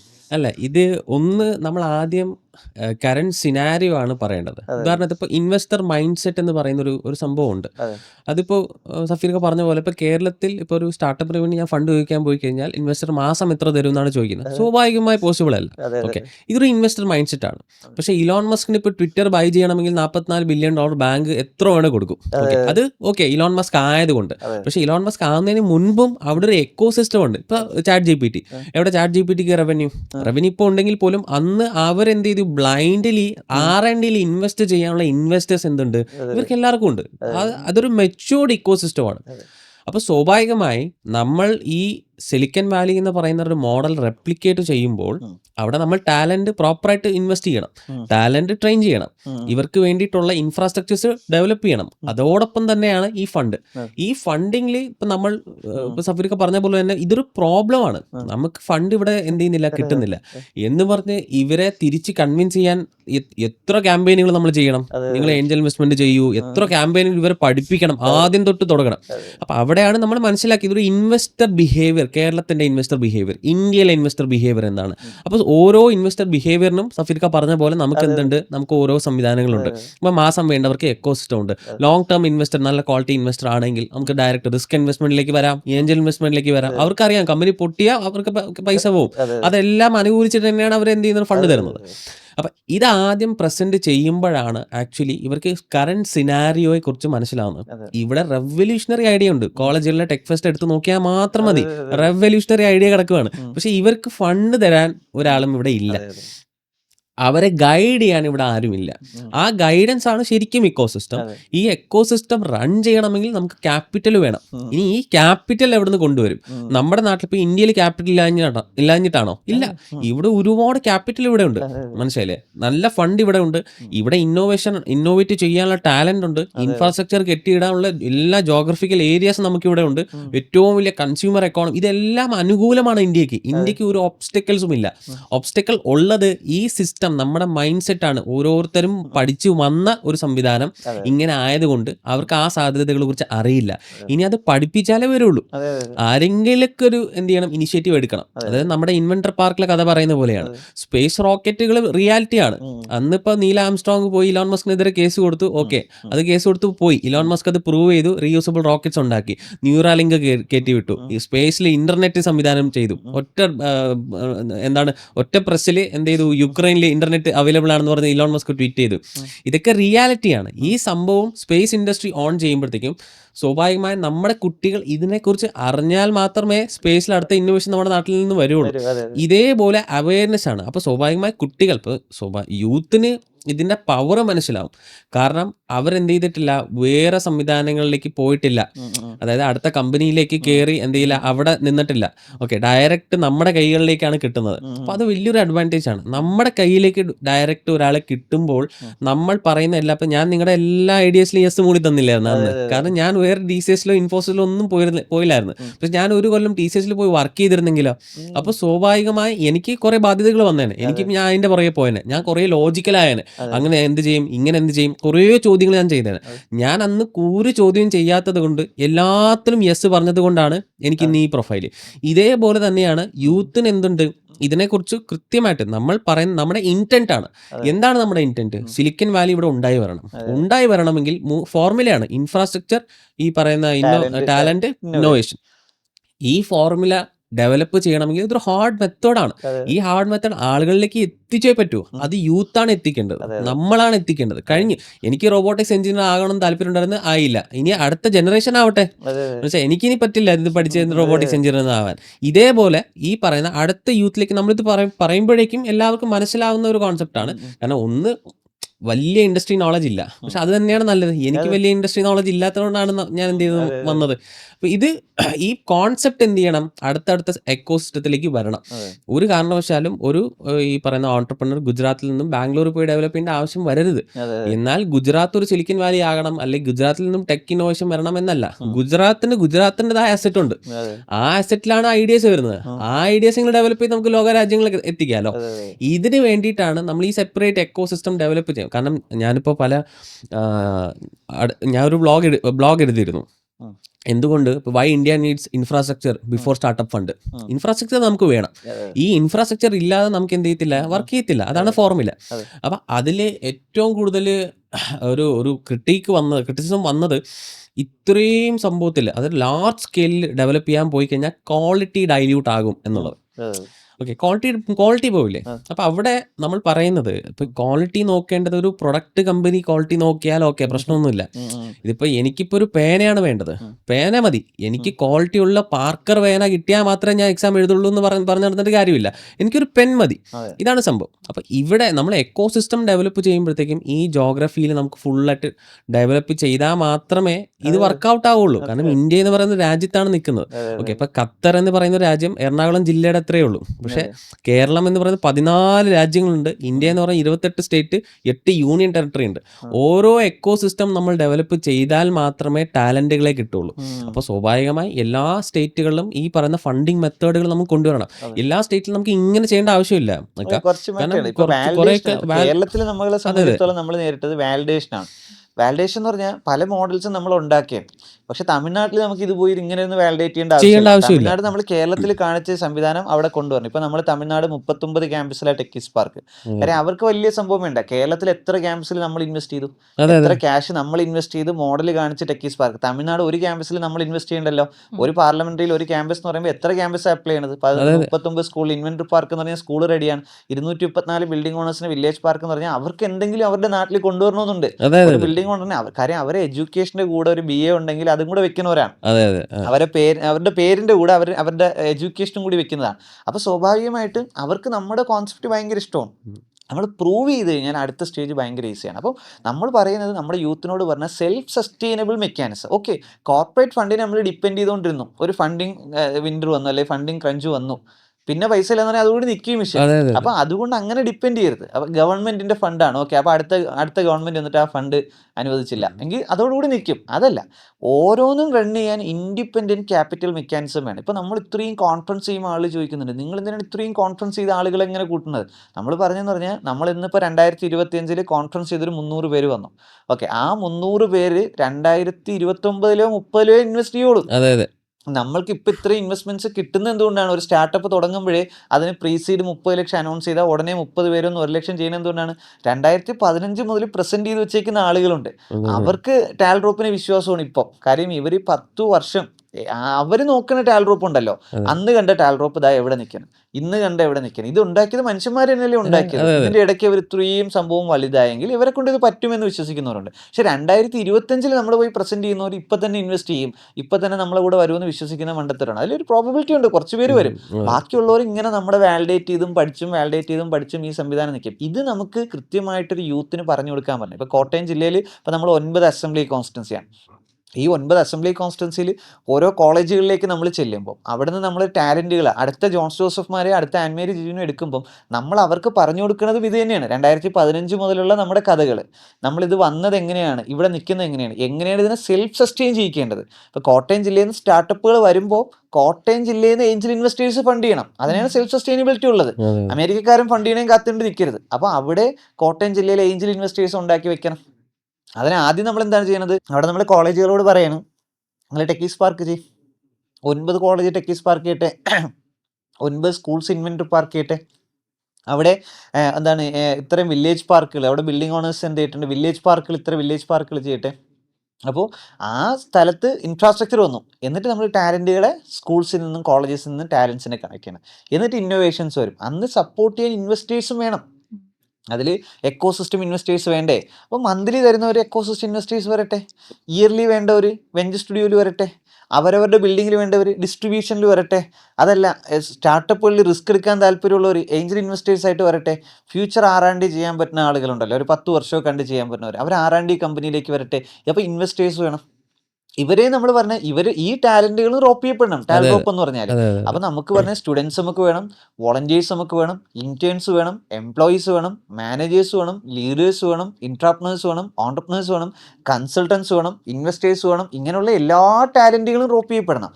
ഇത് നമുക്ക് വളരെ സക്സസ്ഫുള്ളി നമുക്ക് പറഞ്ഞ് ആളുകളിലേക്ക് കൺവിൻസ് ചെയ്യാൻ പറ്റിക്കഴിഞ്ഞാലാണ് കേരളം ഒരു ഹെഡ് ക്വാർട്ടേഴ്സ് ആയിട്ട് മാറണം, ഇന്ത്യ നമ്മുടെ പ്രൊഡക്ഷൻ ആൻഡ് മാൻ പവർ ഹബ്ബായിട്ട് മാറുന്നത്, വേൾഡ് മാർക്കറ്റിലേക്ക് നമുക്ക് ആക്സസ് ചെയ്യാൻ പറ്റുന്നത്. അപ്പോൾ ഒരു പെൺകുട്ടിയോടൊക്കെ നമ്മൾ ഈ ഒരു മിഷൻ പറഞ്ഞാൽ ആൻമേരിക്ക് എത്രത്തോളം വിശ്വാസമുണ്ട് ഇവർക്കിത് പറഞ്ഞ് മനസ്സിലാക്കി ടാലൻറ്റിനെ നമ്മളിലേക്ക് റോപ്പ് ചെയ്യാൻ പറ്റും, നമ്മളിലേക്ക് കൊണ്ടുവരാൻ പറ്റും എത്രത്തോളം വിശ്വാസം ഇപ്പോഴുണ്ട് 2020 നിന്ന് 2025 വരുമ്പോൾ? ഇനീഷ്യലി എൻ്റെ അടുത്ത് പറഞ്ഞപ്പോൾ ഈ ഒരു കോൺസെപ്റ്റ് കാര്യങ്ങളൊക്കെ പറഞ്ഞ സമയത്തും എനിക്കും അത്ര വിശ്വാസവും കാര്യങ്ങളും ഉണ്ടായിരുന്നില്ല. ഞാൻ ആസ് എംപ്ലോയി തന്നെയായിട്ടായിരുന്നു വർക്ക് ചെയ്തിട്ടുണ്ടായിരുന്നത്. പിന്നെ നമ്മുടെ ടീമിൽ ഓരോ ഫ്രഷേഴ്സ് വന്ന് അവരെ നമുക്ക് ട്രെയിൻ ചെയ്യാൻ കിട്ടുമല്ലോ. അപ്പോഴാണ് നമുക്കൊരു കോൺഫിഡൻസ്, ആ ഒരു സമയത്തേക്കും എനിക്ക് കോൺഫിഡൻസ് വന്നു. സ്വാഭാവികമായിട്ടും അടുത്ത ടീമിലേക്കും ഈ കോൺഫിഡൻസ് കൊടുക്കാൻ പറ്റും. ഈ ഒരു കാര്യത്തിലേക്ക് നിങ്ങൾക്കും അടുത്ത ലെവലിലേക്കുള്ള ലീഡറിലേക്ക് ആവാനായിട്ട് പറ്റും. ഈ കാര്യങ്ങളെല്ലാം നമുക്ക് ഷെയർ ചെയ്യാനും അവരെ സൈഡിൽ നിന്നുള്ള അവരുടെ തടസ്സങ്ങൾ മനസ്സിലാക്കി അതെങ്ങനെയാണ് കോപ്പപ്പ് ചെയ്യണം കാര്യങ്ങളെല്ലാം നമുക്ക് ഡിസ്കസ് ചെയ്യാനും എല്ലാത്തിനും സാധിക്കുന്നത്. അപ്പോൾ കോട്ടയം ജില്ലേനെ സംബന്ധിച്ചിടത്തോളം നോക്കുകയാണെങ്കിൽ തൻ്റെ ഉള്ള പെണ്ണുങ്ങളാണ്, അത് ഞാൻ ഇതായിട്ട് തന്നെ പറയാം. അപ്പോൾ അവർക്കും അടുത്ത ലെവലിലേക്ക് ഇങ്ങനെ കടന്നു വരാൻ പറ്റും. സ്വാഭാവികമായിട്ട് ഞാൻ ഇപ്പോൾ നോക്കിയ സമയത്ത് ഒരുപാട് ഓൺടർപ്രണേഴ്സ് കോട്ടയം മാത്രമായിട്ടുണ്ട്.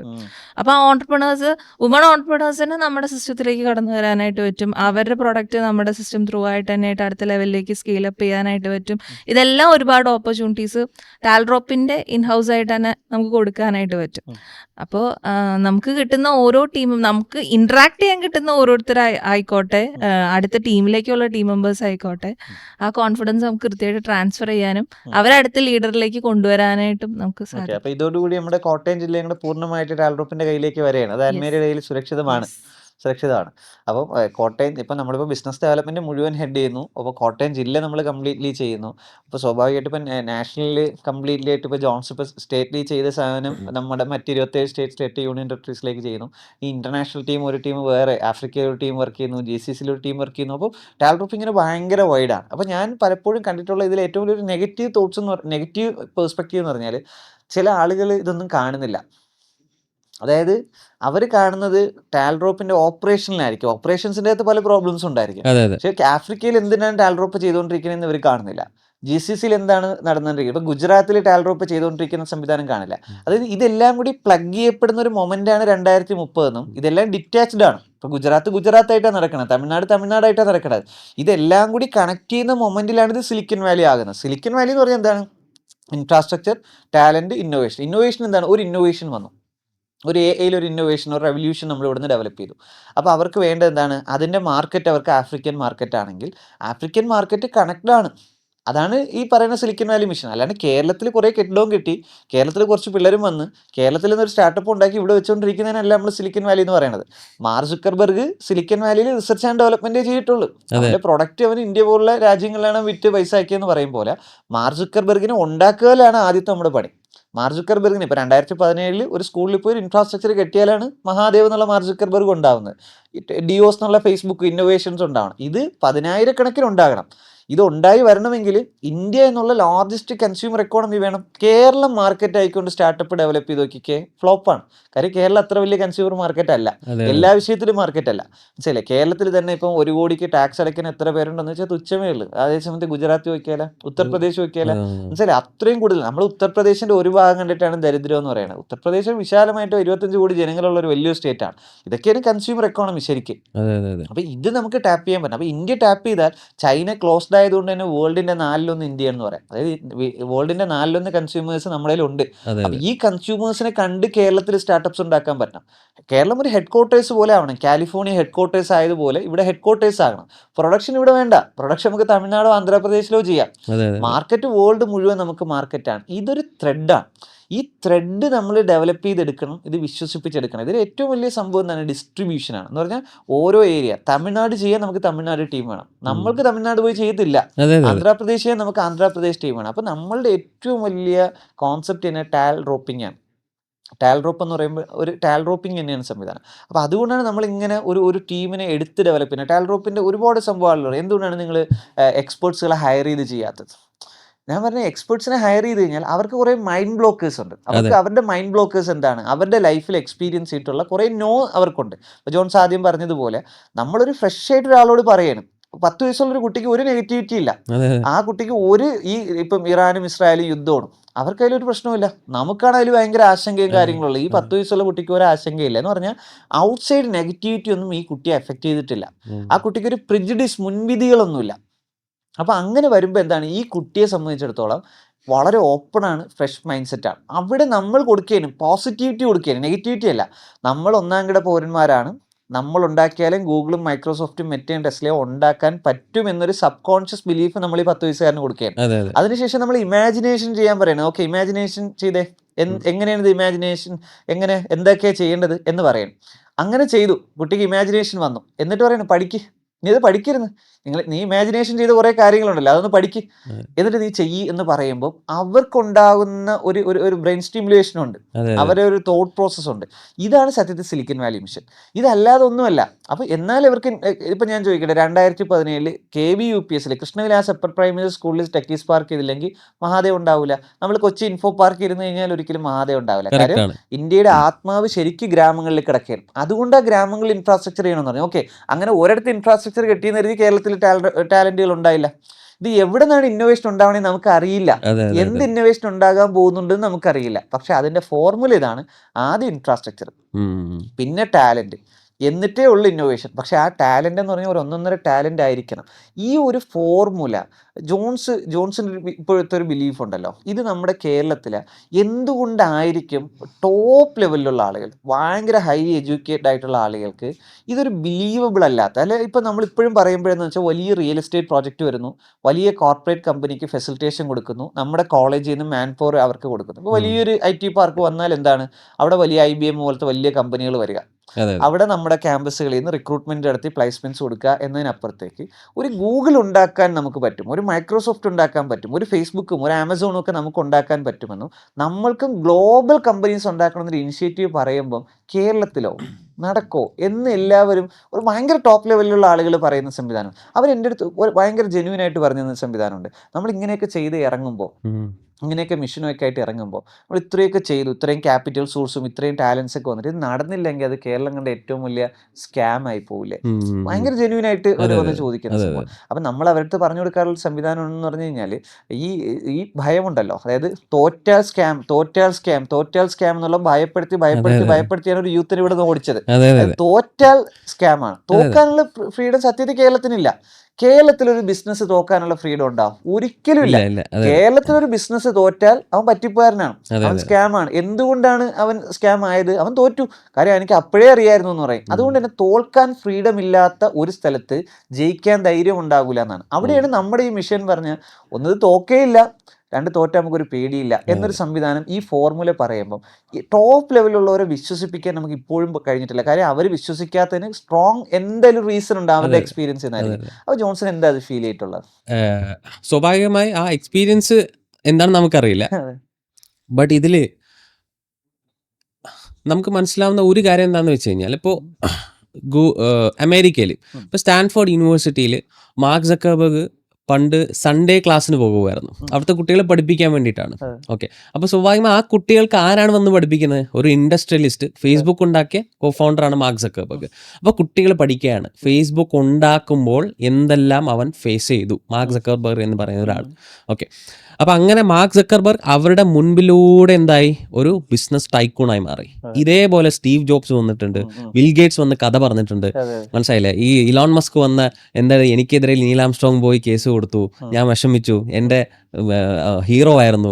ഈ കഥകൾ കേട്ടിട്ടാണ് അമേരിക്കയിലെ ഓരോ പൗരന്മാരും എന്ത് ചെയ്ത് കഥകൾ കേട്ടിട്ടാണ് വളർന്നു വരുന്നത്. അപ്പൊ ഇത് ഇൻഫ്ലുവൻസ് ആണ്. ഈ ഇൻഫ്ലുവൻസിലൂടെയാണ് അടുത്ത ഓപ്പൺ AI വരുന്നത്, അവിടെ അടുത്ത ട്വിറ്റർ, ഈ പറയുന്ന ബാക്കിയുള്ള അമേരിക്കൻ കമ്പനികൾ വരുന്നത്. ഇതേ സെയിം കഥ തന്നെയാണ് ചൈനയിലുള്ളത്. ഓക്കെ, അപ്പൊ കേരളത്തെ സംബന്ധിച്ചും ഇന്ത്യനെ സംബന്ധിച്ചും ഇപ്പോൾ ബൈജൂസ് വലിയൊരു പ്രതീക്ഷ തന്നെയായിരുന്നു. ബൈജൂസ് ഗ്ലോബൽ മാർക്കറ്റിലേക്ക് പോകുമെന്നും നമുക്കും ഇവിടെ ഒരു ഗ്ലോബൽ ബ്രാൻഡ് ഉണ്ടാകുമെന്നുള്ളത്. അത് ഭയങ്കരമായിട്ട് ആക്ച്വലി റിവേഴ്സ് ആയിട്ട് ഹിറ്റ് ചെയ്തു. ഓക്കെ, ബൈജൂസ് തോറ്റു, ഇനി എന്ത് ചെയ്യില്ല, ഇനി ഇവിടെ നടക്കില്ല. ഓക്കെ, ഓൾറെഡി നമുക്കൊരു പ്രിജുഡൈസ് മൈൻഡ് സെറ്റ് ഉണ്ട്. ഓക്കെ, നമ്മളെ കൊണ്ട് ഇത് സംഭവം, കാരണം ഇന്ത്യൻ സ്റ്റാർട്ടപ്പ് എക്കോസിസ്റ്റത്തിൽ എവിടെയാണ് കേരള സ്റ്റാർട്ടപ്പ്? സ്വിഗ്ഗി കേട്ടിട്ടുണ്ട്, സൊമാറ്റോ, പേടിഎം, ഭാരത് പേ, ഇതെല്ലാം എൻ്റെ ഫോണിൽ ആപ്പും ഉണ്ട്. ഓക്കെ, എവിടെയാണ് ഒരു കേരള സ്റ്റാർട്ടപ്പ് എന്ന് ചോദിച്ചു കഴിഞ്ഞാൽ നമുക്ക് അവിടെ പോലും ഇല്ല. ഓക്കെ, അതിൽ വ്യക്തമായിട്ടുള്ള നമുക്ക് റീസൺസ് ഉണ്ട്. ഒന്ന് ലാംഗ്വേജ് വലിയൊരു ഇഷ്യൂ ആണ്. ഓക്കെ, പിന്നെ ഇന്ത്യ എന്ന് പറയുന്ന രാജ്യത്തിൽ കൂടുതലും സംസാരിക്കുന്ന ഹിന്ദിയാണ്. അപ്പോൾ ഡൽഹിയിൽ തുടങ്ങി കഴിഞ്ഞാൽ അത് കേരളത്തിലുണ്ടാകും, ഈ ബാംഗ്ലൂർ തുടങ്ങി കഴിഞ്ഞാൽ അത് കേരളത്തിലുണ്ടാകും. പക്ഷെ കേരളത്തിൽ തുടങ്ങുന്ന അങ്ങോട്ട് സ്കെയിൽ ചെയ്യാൻ ഭയങ്കര ഒരു ഫ്രിക്ഷൻ ഉണ്ട്. ഓക്കെ, അത് ഒരു മറ്റൊരു രാജ്യത്തിൽ പോയി സ്കെയിൽ ചെയ്യുന്ന പോലെ തന്നെ നമ്മളതിനെ എന്ത് ചെയ്യണം, എടുക്കണം. അതുകൊണ്ട് അവിടെ ഒരു ഫെയിലിയർ നമുക്ക് അവിടെ ഉണ്ട്. നമുക്ക് ഇൻഫ്ലുവൻസ് ഇവിടെ ആരുണ്ട്? ഇവിടെ ആരും ഇല്ലായിരുന്നു. ബൈജൂസ് ഉണ്ടായിരുന്നു, ഇപ്പൊ എന്താണ്, അതും അങ്ങ് ബാക്ക് ഫയർ ചെയ്തു. ഇതേപോലെ തന്നെയാണ് ഇപ്പൊ ഷാർക്ക് ടാങ്കിൽ വരുന്ന ഓരോ, ഇപ്പോൾ ഷാർക്ക് ടാങ്ക് ഇന്ത്യയിൽ എപ്പോഴാണ് 15 വർഷം കഴിഞ്ഞിട്ടാണ് ഷാർക്ക് ടാങ്ക് വരുന്നത്. അതായത് ഇന്ത്യൻ ഐഡൽ നമ്മൾ ഫ്രാഞ്ചൈസി എടുത്തു, അമേരിക്കൻ ഐഡലിന്റെ ഫ്രാഞ്ചൈസിയാണ് നമ്മൾ എടുക്കുന്നത്. അമേരിക്കാസ് ഗോട്ട് ടാലന്റ്, അതും നമ്മൾ എന്ത് ചെയ്തു, ഇന്ത്യാസ് ഗോട്ട് ടാലന്റ്. അത് എപ്പോഴാണ് 2000s നമ്മൾ എടുക്കുന്നത്. അന്ന് നമുക്ക് പ്രൊഡക്ഷൻസ് ഉണ്ട്, സിംഗേഴ്സ് ഉണ്ട്, കേൾക്കാൻ ഓഡിയൻസ് ഉണ്ട്, ജഡ്ജ് ചെയ്യാൻ നല്ല എക്സ്പേർട്ട് സിംഗേഴ്സ് ഉണ്ട്. അപ്പോൾ കണക്റ്റായി ഇന്ത്യൻ ഐഡൽ നമുക്ക് എടുക്കാം. ഇതേപോലെ ഇന്ത്യാസ് ഗോട്ട് ടാലന്റ് ഇഷ്ടം പോലെ ടാലന്റ് ഉണ്ട്, ജഡ്ജ് ചെയ്യാൻ പാനലുണ്ട്, പ്രൊഡക്ഷൻസ് ഉണ്ട്, ഇൻവെസ്റ്റ്മെന്റ്സ് ഉണ്ട്, ക്യാപിറ്റൽ ഉണ്ട്, എല്ലാം ഉണ്ട്. സ്റ്റാർട്ടപ്പ് വരാൻ ടൈം എടുത്തു.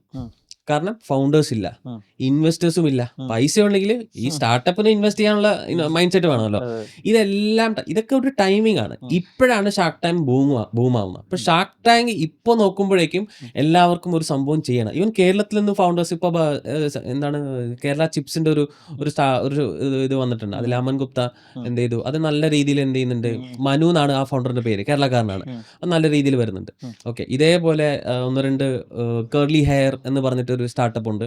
അത് ഇവിടെ കേരളത്തിലുള്ള ഒരു പെൺകുട്ടിയാണ്. അവർ ഷാർക്ക് ടാങ്കിലൂടെ അവർ പണ്ട് മുതലേ വർക്ക് ചെയ്യുന്നുണ്ട്. പക്ഷെ ഇപ്പോഴാണ് അത് ബൂം ചെയ്ത് വരുന്നത്. അതായത് ഇതെല്ലാം വിശ്വസിക്കണമെങ്കിൽ ഇത് ഒരാൾ ചെയ്ത് കാണിക്കണം. ചെയ്ത് കാണിച്ച ബൈജു രവീന്ദ്രനെ നോക്കിയിട്ട് നമ്മൾ എന്ത് ചെയ്യണം, ഇത് റിവേഴ്സ് ആയില്ലേ, അത് പൊട്ടിപ്പോയില്ലേ എന്ന് പറയുന്നത് അതൊരു എക്സാമ്പിൾ ആയിട്ടാണ് പിന്നെ ഇത് വരുന്നത്.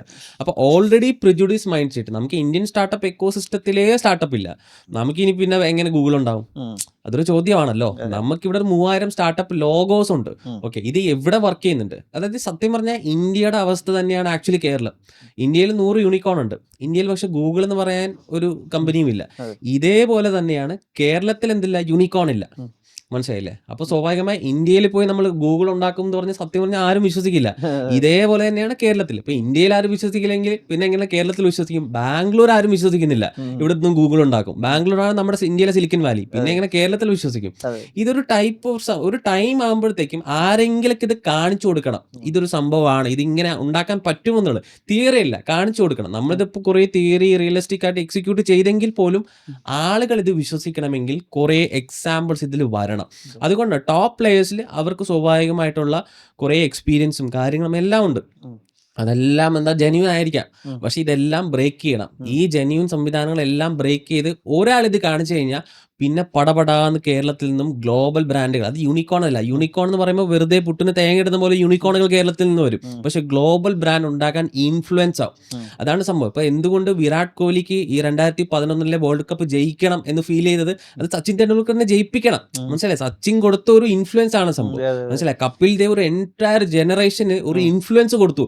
നിങ്ങൾ എന്ത് ചെയ്യണം? ട്രോഫി ജയിക്കണം. അതുകൊണ്ടാണ് 2011 സച്ചിൻ ഔട്ടായി. ഫൈനൽ കളിക്ക് സച്ചിൻ ഔട്ടായി. അപ്പൊ സ്വാഭാവികമായി എല്ലാവർക്കും ആ യങ്ങർ ജനറേഷന് വന്നൊരു സംഭവം ഉണ്ടല്ലോ. ഇത് തന്നെയാണ് T20 വേൾഡ് കപ്പിലും ചാമ്പ്യൻസ് ട്രോഫിയിലും നമുക്ക് കാണാൻ കഴിയുന്നത്. യങ്ങർ ജനറേഷൻ ഭയങ്കരമായിട്ടൊക്കെ ബൂസ്റ്റ് ആവും. അത് എന്തുകൊണ്ടാന്ന് വെച്ച് കഴിഞ്ഞാൽ അവരുടെ എക്സാമ്പിൾസ് അവരുടെ ഒപ്പം ഉള്ളത് കൊണ്ടാണ്. എനിക്ക് സച്ചിന് വേണ്ടി എന്ത് ചെയ്യണം? ഒരു വേൾഡ് കപ്പ് ജയിപ്പിക്കണം. എനിക്ക് വിരാട് കോഹ്ലിക്ക് വേണ്ടി ഒരു എന്ത് ചെയ്യണം? ചാമ്പ്യൻസ് ട്രോഫി ജയിപ്പിക്കണം എന്ന് പറഞ്ഞൊരു ഇൻഫ്ലുവൻസ് ഉണ്ടല്ലോ. ഈ ഇൻഫ്ലുവൻസ് വരണമെങ്കിൽ നമുക്കൊരു എക്സാമ്പിൾ ക്രിയേറ്റ് ചെയ്യണം. പിന്നെ ഇത് നമുക്ക് ഇത് വലിയ കൺസേൺ ആയിട്ട് നമുക്ക് കൊണ്ടു നടക്കേണ്ടതില്ല. എല്ലാവർക്കും ജെന്യൂൻ എക്സ്ക്യൂസുകൾ ഉണ്ടാവും. ഇപ്പൊ സ്കാം ചെയ്ത് ഒരുപാട് കേരളത്തിൽ തന്നെ എത്രയോ സ്കാം നടക്കുന്നുണ്ട്. ഇതെല്ലാം എക്സാമ്പിൾസ് ആണ്. അപ്പൊ സ്വാഭാവികമായി ഒരാൾ ഫണ്ട് തരുമ്പോഴത്തേക്കും പേടിയാണ്. മനസ്സിലായില്ലേ? അതൊരു മലയാളത്തിലൊരു ചൊല്ലുണ്ടല്ലോ, എന്താണ്, ചൂടുവെള്ളത്തിൽ വീണ അതേപോലത്തെ ഒരു അവസ്ഥയാണ് കേരളത്തിൽ. അതിപ്പോ ഇൻവെസ്റ്റ്മെന്റ് ആണെങ്കിലും നമ്മുടെ വിഷൻ ആണെങ്കിലും. ഇപ്പൊ ഗ്ലോബൽ ബ്രാൻഡ് യൂണിക്കോൺ ഇവിടെ ഇല്ലാത്തൊരു നാടാണ് കേരളം. കേരളത്തിൽ യൂണിക്കോൺ ഇല്ല. മനസ്സിലായില്ലേ? അപ്പൊ അവിടെ നിങ്ങളിപ്പോൾ സിലിക്കൻ വാലി ഉണ്ടാക്കുമെന്നും ഗൂഗിൾ ഉണ്ടാക്കുമെന്ന് പറഞ്ഞു കഴിഞ്ഞാൽ ആളുകൾ എങ്ങനെ വിശ്വസിക്കാനാണ്? ഇതൊരു സംഭവമാണ്, ഇതൊരു മൈൻഡ് സെറ്റാണ്. എക്സാമ്പിൾ ആയി കഴിഞ്ഞാൽ പിന്നെ ഇവിടുന്ന് ഒരുപാട് സംവിധാനങ്ങൾ വരും. കാരണം കേരളം എഡ്യൂക്കേഷനിൽ ഒരുപാട് സംവിധാനങ്ങൾ ചെയ്തിട്ടുണ്ട്, ഹെൽത്തിൽ ഒരുപാട് കാര്യങ്ങൾ ചെയ്തിട്ടുണ്ട്. കേരളത്തെ മോഡലാക്കിക്കൊണ്ട് പല സ്റ്റേറ്റുകളും സ്റ്റാർട്ടപ്പ് മിഷൻ കേരള മോഡലാണ്. ഇന്ത്യയിലെ ആദ്യത്തെ IT പാർക്ക് ഇന്ത്യയിലെ ആദ്യത്തെ IT പാർക്ക് നമ്മുടെ കേരളത്തിലാണ്, ടെക്നോ പാർക്ക്. അപ്പൊ കേരളം പല കാര്യങ്ങളിലും മോഡൽസ് കാണിക്കുന്നുണ്ട്. മോഡലും ഒക്കെയാണ്, പക്ഷെ അതിനപ്പുറം കേരളം സ്കെയിൽ ചെയ്യുന്നതിനും ഒക്കെ അല്ല. അതെ, ഈ അച്ചീവ്മെന്റ്സ് എന്ന് പറയുന്നത്, ഇത് അച്ചീവ്മെന്റ്സും ഒരു പ്രാക്ടിക്കാലിറ്റി എന്ന് പറയുന്ന ഒരു കോൺസെപ്റ്റ് ഉണ്ട്. അതായത് ഉദാഹരണത്തിന് ഒരു 10ാം ക്ലാസ്സിൽ ഫുൾ A+ മേടിച്ചൊരു കുട്ടി +2 ഫുൾ A+, എൻട്രൻസ് ക്രാക്ക് ചെയ്ത് ചിലപ്പോൾ IIT പോയേക്കാം. തിരിച്ച് വന്നപ്പോഴത്തേക്കും ജോബില്ല. ഓക്കെ, അപ്പോൾ അച്ചീവ്മെന്റ്സ് ഇപ്പം ഈ ജോബില്ലാത്ത കുട്ടിയെ നോക്കിയിട്ട് എൻ്റെ മോൻ 10ാം ക്ലാസ്സിൽ ഫുൾ A+ ആയിരുന്നു എന്ന് പറയുന്നതിൽ ഇന്ന് പ്രസക്തിയില്ല. ആ കുട്ടിക്ക് ജോബില്ല എന്നുള്ളതാണ് ഇന്നത്തെ ഒരു റിയാലിറ്റി.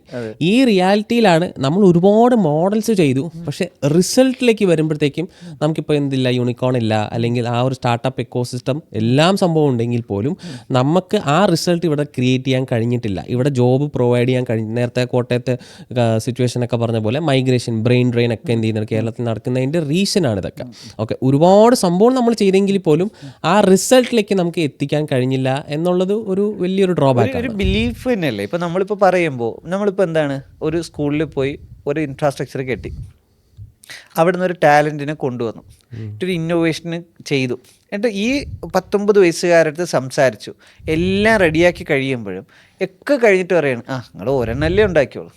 മനസ്സിലായി. ഇപ്പോൾ നമ്മളൊരു പ്ലാറ്റ്ഫോം, ടെക്നോളജി പ്ലാറ്റ്ഫോം ഉണ്ടാക്കി, steep.com ഉണ്ടാക്കി, അതിൻ്റെ അകത്തുകൂടി കുട്ടികളെ പഠിപ്പിക്കാനൊരു വമ്പൻ ഡിസൈൻ ചെയ്തു. അതിൻ്റെ അകത്ത് മമ്മൂട്ടി ബ്രാൻഡ് അംബാസിഡർ ആയിട്ട് വന്നു, കേരളത്തിലെ സ്കൂളുകളിൽ മുഴുവൻ ചെയ്തു. അങ്ങനെ റെഡിയാക്കി എല്ലാം കൊണ്ടുവന്ന് ആ സംവിധാനം അടുത്ത സ്റ്റേറ്റ്സിലേക്ക് വയ്ക്കുമ്പോൾ അവർ ഇത്രയും കൊട്ടി കോച്ചിട്ട് ആകുള്ളൊരു സ്റ്റാർട്ടപ്പ് സ്റ്റേപ്പാണ്. എന്ന് പറഞ്ഞാൽ ഓരോ സാധനം കാണിച്ചു കൊടുക്കുമ്പോഴും അടുത്തൊരു സംഭവം പറഞ്ഞത് എക്സ്ക്യൂസ്, അത് നിങ്ങൾക്ക് ഇത്ര കോളേജിലല്ലേ ഉള്ളൂ. അപ്പോൾ ഒരു ഗ്രാമത്തിൽ വില്ലേജ് പാർക്ക് എത്തിയാൽ ഒരു ഗ്രാമമല്ലേ ഉള്ളൂ, ഇപ്പോൾ 100 വില്ലേജ് പാർക്ക് 100 കെട്ടിടങ്ങളല്ലേ ഉള്ളൂ എന്ന് പറയുമ്പം ഇത് നമ്മൾക്ക് ഒരു ബിലീഫ് ഇഷ്യൂ ആയിട്ട് തോന്നുന്നില്ലേ? അതൊരു ബിലീഫിൻ്റെ ഒരു പ്രോബ്ലം തന്നെ അല്ലേ ഇത്? ആക്ച്വലി അതൊരു പീപ്പിൾ മൈൻഡ് സെറ്റാണ്. അത് എപ്പോഴും എന്തുണ്ടാവും, ഈ നാട്ടിൽ ഉണ്ടാകും. അതിപ്പോൾ ഡെവലപ്ഡ് ആയിട്ടുള്ള അമേരിക്കൻ രാജ്യങ്ങളിലും ഉണ്ട്. അമേരിക്കൻ രാജ്യങ്ങളുടെ ക്യാൻവാസ് കുറച്ച് വലുതാണെന്നേ ഉള്ളൂ. അവിടെ ട്രംപിനെയും എന്ത് ചെയ്യുന്നുണ്ട്, ഇങ്ങനെ പറയുന്നുണ്ട്. മനസ്സിലായില്ലേ? അപ്പോൾ അമേരിക്ക എന്ന് പറയുന്നത് ഇത്രയും സംഭവം അവർ ചെയ്തു. അതായത് ഏറ്റവും ഡോമിനേറ്റ് ചെയ്തുകൊണ്ടിരിക്കുന്ന ഒരു രാജ്യമാണ്. ആ രാജ്യത്തും നിങ്ങൾ ഇത്രയല്ലേ ചെയ്തിട്ടുള്ളൂ എന്ന് പറയുന്നവരുണ്ട്. ഇതൊരു കോൺസെപ്റ്റാണ്. ഇത് ഇത് സത്യം പറഞ്ഞാൽ ഇതൊക്കെ ഫ്യൂലല്ലേ സഫീക? ഇങ്ങനെ ഒരുപാട് പേര് പറയണമല്ലോ, പറഞ്ഞാൽ മാത്രമല്ലേ നമുക്കും എന്ത് ചെയ്തിട്ടുള്ളൂ. നമ്മളിപ്പോൾ ഈ പറയുന്ന ഈ സംവിധാനങ്ങൾ, ഇതാണ് റിയാലിറ്റി മക്കളെ. അതുകൊണ്ട് തന്നെ ഇവിടെ നിങ്ങളാരും അക്സെപ്റ്റ് ചെയ്യാനൊന്നും പോകുന്നില്ല. നിങ്ങൾ റിസൾട്ട് ഉണ്ടാക്കണം എന്ന് തന്നെയല്ലേ നമ്മളൊരു യൂത്തിനെ ഇങ്ങനെ പറഞ്ഞുകൊണ്ടേയിരിക്കേണ്ടത്, ഇൻസ്പയർ ചെയ്തുകൊണ്ടിരിക്കുക. കറക്റ്റാണ്. അതായത് ഇപ്പം ഞാൻ പേഴ്സണലി പഠിച്ച് വളർന്ന ഓൺട്രപ്രനേഴ്സ് എന്ന് പറയുമ്പോഴത്തേക്കും ഇവരൊക്കെ തന്നെയാണ്. മാർക്ക് സക്കർബർഗ്, സ്റ്റീവ് ജോബ്സ്, ഇവരുടെയൊക്കെ സ്റ്റോറീസ് കേട്ടിട്ടാണ് ഞാൻ വളർന്ന് നിങ്ങളുമായിട്ട് കണ്ടുമുട്ടുന്നത്. അപ്പം നമ്മുടെയൊക്കെ ഓൺട്രപ്രനർഷിപ്പിൻ്റെ ലെസൺ 1 എന്ന് പറയുന്നത് ഇന്നോവേഷൻ ആരും അക്സെപ്റ്റ് ചെയ്യാൻ പോകുന്നില്ല, എല്ലാവരും എതിർക്കും. But you have to go with the flow. ഇത് തന്നെയാണ് എൻ്റെ ഫസ്റ്റ് ലെസൺ. അതുകൊണ്ട് റിജക്ഷൻസ് വരുമ്പോഴേക്കും നമുക്ക് വളരെ നോർമലായിട്ട് എടുക്കാൻ പണ്ട് മുതലേ നമുക്ക് കഴിഞ്ഞിട്ടുണ്ട്. അത് തന്നെയാണ് കൊടുക്കാനുള്ള അഡ്വൈസും പുതിയ യങ് ഓൺട്രപ്രനേഴ്സിനും. Rejection, innovations will never be accepted. അതിപ്പോൾ ഇലോൺ മസ്കിനെതിരെ നീൽ ആംസ്ട്രോങ് കേസ് കൊടുത്ത പോലെ തന്നെയാണ്. പുള്ളിക്ക് ആ ഐഡിയ മനസ്സിലാവാത്തോണ്ടൊന്നുമല്ലല്ലോ. പുള്ളിക്ക് എന്തുണ്ട്, ആസ്ട്രോനോട്ടാണ്, പുള്ളിക്ക് റോക്കറ്റ് സയൻസിനെ കുറിച്ച് അറിയാം, നോളജ് ഉണ്ട്, എല്ലാ സംഭവങ്ങളും ഉണ്ട്. ഇപ്പോൾ റീയൂസബിൾ റോക്കറ്റ്സ് ഉണ്ടാക്കാൻ പറ്റുമെന്ന് ഒരാൾ പറയുന്നുണ്ടെങ്കിൽ അവരുടെ മറ്റേ ലാൻഡിന് പോയി സീസ് ചെയ്ത് ഈ പറയുന്ന ലോ സൂട്ടൊക്കെ ചെയ്യേണ്ട റീസൺ എന്ന് പറയുമ്പോഴത്തേക്കും ഇത് ഒരു കോൺസെപ്റ്റാണ്. ഇത് പെട്ടെന്ന് അവർ ജനിച്ച് വളർന്ന രീതിയിലും അവരുടെ നോളജിലും ഈ ഇന്നോവേഷൻ ഇമ്പോസിബിൾ ആണ് എന്ന് അവർ ഉറച്ചു വിശ്വസിക്കുന്നുണ്ട്. അതുകൊണ്ടാണല്ലോ അങ്ങനെ ഒരു സ്റ്റെപ്പ് എടുത്തത്. മനസ്സിലായില്ലേ? ഇപ്പോൾ ഗലീലിയോ പറഞ്ഞു പണ്ട് സൺ നടുവിൽ നിൽക്കുന്നു, ബാക്കി പ്ലാനറ്റ്സ് ആണ് റിവോൾവ് ചെയ്യുന്നത്. ഇതാണ് ഗലീലിയോ പറഞ്ഞ സംഭവം. ഇത് തെറ്റാണ് എന്ന് പള്ളിക്കാരെല്ലാവരും പിടിച്ച് എന്ത് ചെയ്തു, ഗലീലിയോ പിടിച്ച് ജയിലിലിട്ടു. ഇതൊരു കോൺസെപ്റ്റാണ്. ഇന്നോവേഷൻ ആര് പറഞ്ഞാലും അവരുടെ നോളജിലാണ് ഈ ഇന്നോവേഷൻ അവർ ജഡ്ജ് ചെയ്യുന്നത്. എൻ്റെ നോളജിൽ ഇത് മാച്ച് ആവുന്നില്ല, എന്നാൽ സ്വാഭാവികമായ ഒരു മസിൽ മെമ്മറി അല്ലെങ്കിൽ റിഫ്ലെക്സ് എന്ന് പറയുന്നത് ഇത് പറ്റില്ല എന്നുള്ളത് തന്നെയാണ് കോൺസെപ്റ്റ്. അപ്പോൾ തലമുറയ്ക്ക് പറഞ്ഞു കൊടുക്കേണ്ടത് ഇത് തന്നെ. ഇത് നോർമലാണ്. ഇതിനെ നോർമലൈസ് ചെയ്താൽ തീരാവുന്ന പ്രശ്നമേ ഉള്ളൂ. ഇത് ഓവർ തിങ്ക് ചെയ്ത് ഇനി അവരെ കൺവിൻസ് ചെയ്യാൻ പോയി കഴിഞ്ഞാൽ ഇതെന്താവും, ഇതെല്ലാം പോകും.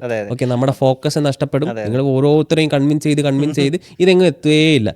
എത്തിക്കഴിഞ്ഞാലോ ഇവരെല്ലാവരും അക്സെപ്റ്റ് ചെയ്യും. അത് സ്വാഭാവികമാണ്. നമ്മൾ ഈ പ്രോബബിലിറ്റി തിയറി പറയുന്ന പോലെ ഇപ്പോൾ ടാൽറോപ്പ് ആദ്യം തന്നെ പറഞ്ഞതാണ്, ഇപ്പോൾ 200 ഗ്രാമങ്ങളിൽ IT പാർക്ക് കൊണ്ടുവരണം എന്ന് പറയുമ്പോൾ നമ്മൾ ഫസ്റ്റ് പിച്ച് ചെയ്യുമ്പോൾ തന്നെ അപ്രോക്സിമറ്റ്ലി ഒരു വില്ലേജ് പാർക്ക് എത്ര ഇൻവെസ്റ്റ്മെൻറ്റ്, ഒരു 50 ലക്ഷം വരും. അതായത് 200 ബിൽഡിംഗ് ഓണർ 50 ലക്ഷം വെച്ച് 100 കോടി രൂപ നിങ്ങൾ ഈ പറയുന്ന ആശയം വിശ്വസിച്ച് അവർ ചെയ്യുമോ എന്ന് ചോദിച്ചു കഴിഞ്ഞാൽ ആളുകൾ നോക്കുമ്പോൾ നോ തന്നെയാണ്. പക്ഷേ നമ്മൾ അതിൻ്റെ അടുത്തൊരു പ്രോബബിലിറ്റിയാണ് പറഞ്ഞത്. നമ്മൾ ഓൺട്രപ്രനേഴ്സിൻ്റെ അടുത്തൊരു പ്രോബബിലിറ്റിയാണ്. ഇപ്പോൾ എന്തായാലും 200 ഗ്രാമത്തിൽ നടക്കുന്നുണ്ടല്ലോ. ഇത് എങ്ങനെയാണ് ഇത് പോസിബിൾ ആക്കിയത്? 20,000 ബിൽഡിംഗ് ഓണേഴ്സിനെ നമ്മൾ ലിസ്റ്റ് ചെയ്തു. അവരെ നമ്മൾ കോൺഫറൻസിലേക്ക് 20 പാർലമെൻറ്ററിയിൽ നമ്മളെ കോൺഫറൻസ് വിളിച്ചു. അതിലിപ്പോൾ 5000 പേര് പങ്കെടുത്തു. അതിൽ ഈ വിഷൻ മുഴുവൻ നമ്മൾ പിച്ച് ചെയ്തു. എന്താണ് ഇതിൻ്റെ സോഷ്യൽ ഇമ്പാക്റ്റ്, എക്കണോമിക്കൽ ഇമ്പാക്റ്റ്, ഇതുകൊണ്ട് എങ്ങനെയാണ് സിലിക്കൺ വാലി ആവുന്നത്, നമ്മളെ രാജ്യം എങ്ങനെ ലോകത്തിൻ്റെ മുന്നിലേക്ക് എത്തും, നമ്മളിപ്പം ചെയ്തു കഴിഞ്ഞാൽ എന്താണ് ബെനിഫിറ്റ്സ്, ഇത് നമ്മൾ അവരുടെ അടുത്ത് പറഞ്ഞു. അതിൽ 1100 പേര് കൺവിൻസ്ഡായി. അതിൽ നിന്ന് പിന്നെ ഡിസ്കഷൻസും കാര്യങ്ങളും നെഗോസിയേഷൻസൊക്കെ വന്നിട്ട് അവസാനം 200 പേരെ കിട്ടി. അപ്പോൾ ലിറ്ററലി നമ്മൾ പറയുമ്പോൾ എന്താ പറയുന്നത്, 1% ആളുകളെ വിശ്വസിച്ചിട്ടുള്ളൂ. 20,000 പേരിൽ 200 പേര്. ഈ ഒരു പ്രോബബിലിറ്റിയാണ് നമ്മൾക്കിപ്പം പറയേണ്ടത്. ഇപ്പം നമ്മൾ പറയുന്നത് എന്താണ്, 100 വില്ലേജ് പാർക്ക് വന്നു, അല്ലെങ്കിൽ 200 വില്ലേജ് പാർക്ക് വന്നാൽ 200 ഗ്രാമത്തിൽ കെട്ടിടമല്ലേ ഉള്ളൂ. 1064 സ്ഥലത്തും വന്നു കഴിഞ്ഞാൽ, അല്ലെങ്കിൽ ടോട്ടൽ നമ്മൾ എക്സ്ട്രീം 1210 തിരിച്ച് 1210 വില്ലേജുകളിലും ഇതെല്ലാം വന്നു കഴിഞ്ഞു. കോളേജുകൾ 140 കോളേജുകൾ, സ്റ്റാർട്ടപ്പ് ഹബ്ബ്, സ്റ്റാൻഫോർഡ് യൂണിവേഴ്സിറ്റിയുടെ ഇനിഷ്യേറ്റീവ് അവർ ടെക്കീസ് പാർക്ക് ചെയ്യുന്നു. സ്കൂളുകൾ സയൻറ്റിസ്റ്റിനെ ഉണ്ടാക്കാൻ ഇൻവെൻറ്റർ പാർക്ക് ചെയ്യുന്നു. ദെൻ ഇൻഫ്രാസ്ട്രക്ചറിലേക്ക് ടാലൻറ്റുകൾ വരുന്നു. ആ ടാലൻറ്റുകൾ വന്നിട്ട് അഗ്രികൾച്ചറൽ ഇന്നോവേഷൻ ഇങ്ങനെ ഓരോ ഇന്നോവേഷൻസ് ചെയ്യുന്നു. ആ ഇന്നോവേഷൻസ് ചെയ്ത് അത് സ്റ്റേറ്റ്സിലേക്കും നാഷണലിലേക്കും ഇൻ്റർനാഷണലിലേക്കൊക്കെ അത് എക്സ്പാൻഡ് ചെയ്യപ്പെട്ടു. എന്ന് വരുന്ന മൊമെൻറ്റിൽ മാത്രം അംഗീകരിക്കപ്പെടുന്ന ഒരു മിഷനാണ് ടാൽറോപ്പ്.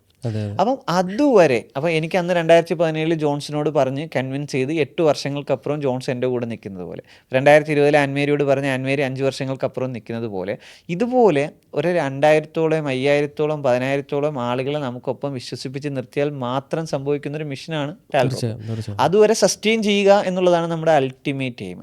അപ്പോൾ അങ്ങനെയെങ്കിൽ ഇപ്പം ചെറിയ പെൺകുട്ടികളെ നമ്മളിപ്പോൾ ഒരുപാട് നമ്മുടെ എക്കോസിസ്റ്റത്തിലേക്ക് കൊണ്ടുവരാൻ ഉദ്ദേശിക്കുന്നുണ്ട്. ഇപ്പം നമ്മൾ 10 വയസ്സുള്ള പെൺകുട്ടികൾക്ക് വേണ്ടി സ്പെഷ്യൽ പ്രോഗ്രാമാണ് പിങ്ക് കോഡേഴ്സ് എന്നുള്ള പ്രോഗ്രാം, നമ്മളെ എംപവർ ഹെർ പ്രോഗ്രാം, FEMA.org അണ്ടറിൽ വ്യത്യസ്ത മിഷൻ ചെയ്യണം. അപ്പോൾ അവരെ ടാൽറോപ്പിൻ്റെ മിഷനിലേക്ക് അട്രാക്ട് ചെയ്യാൻ അല്ലെങ്കിൽ അവരെ വിശ്വസിപ്പിച്ച് നിർത്താൻ ആൻമേരിയിൽ എന്ത് മാജിക്കാണ് ഉള്ളത്?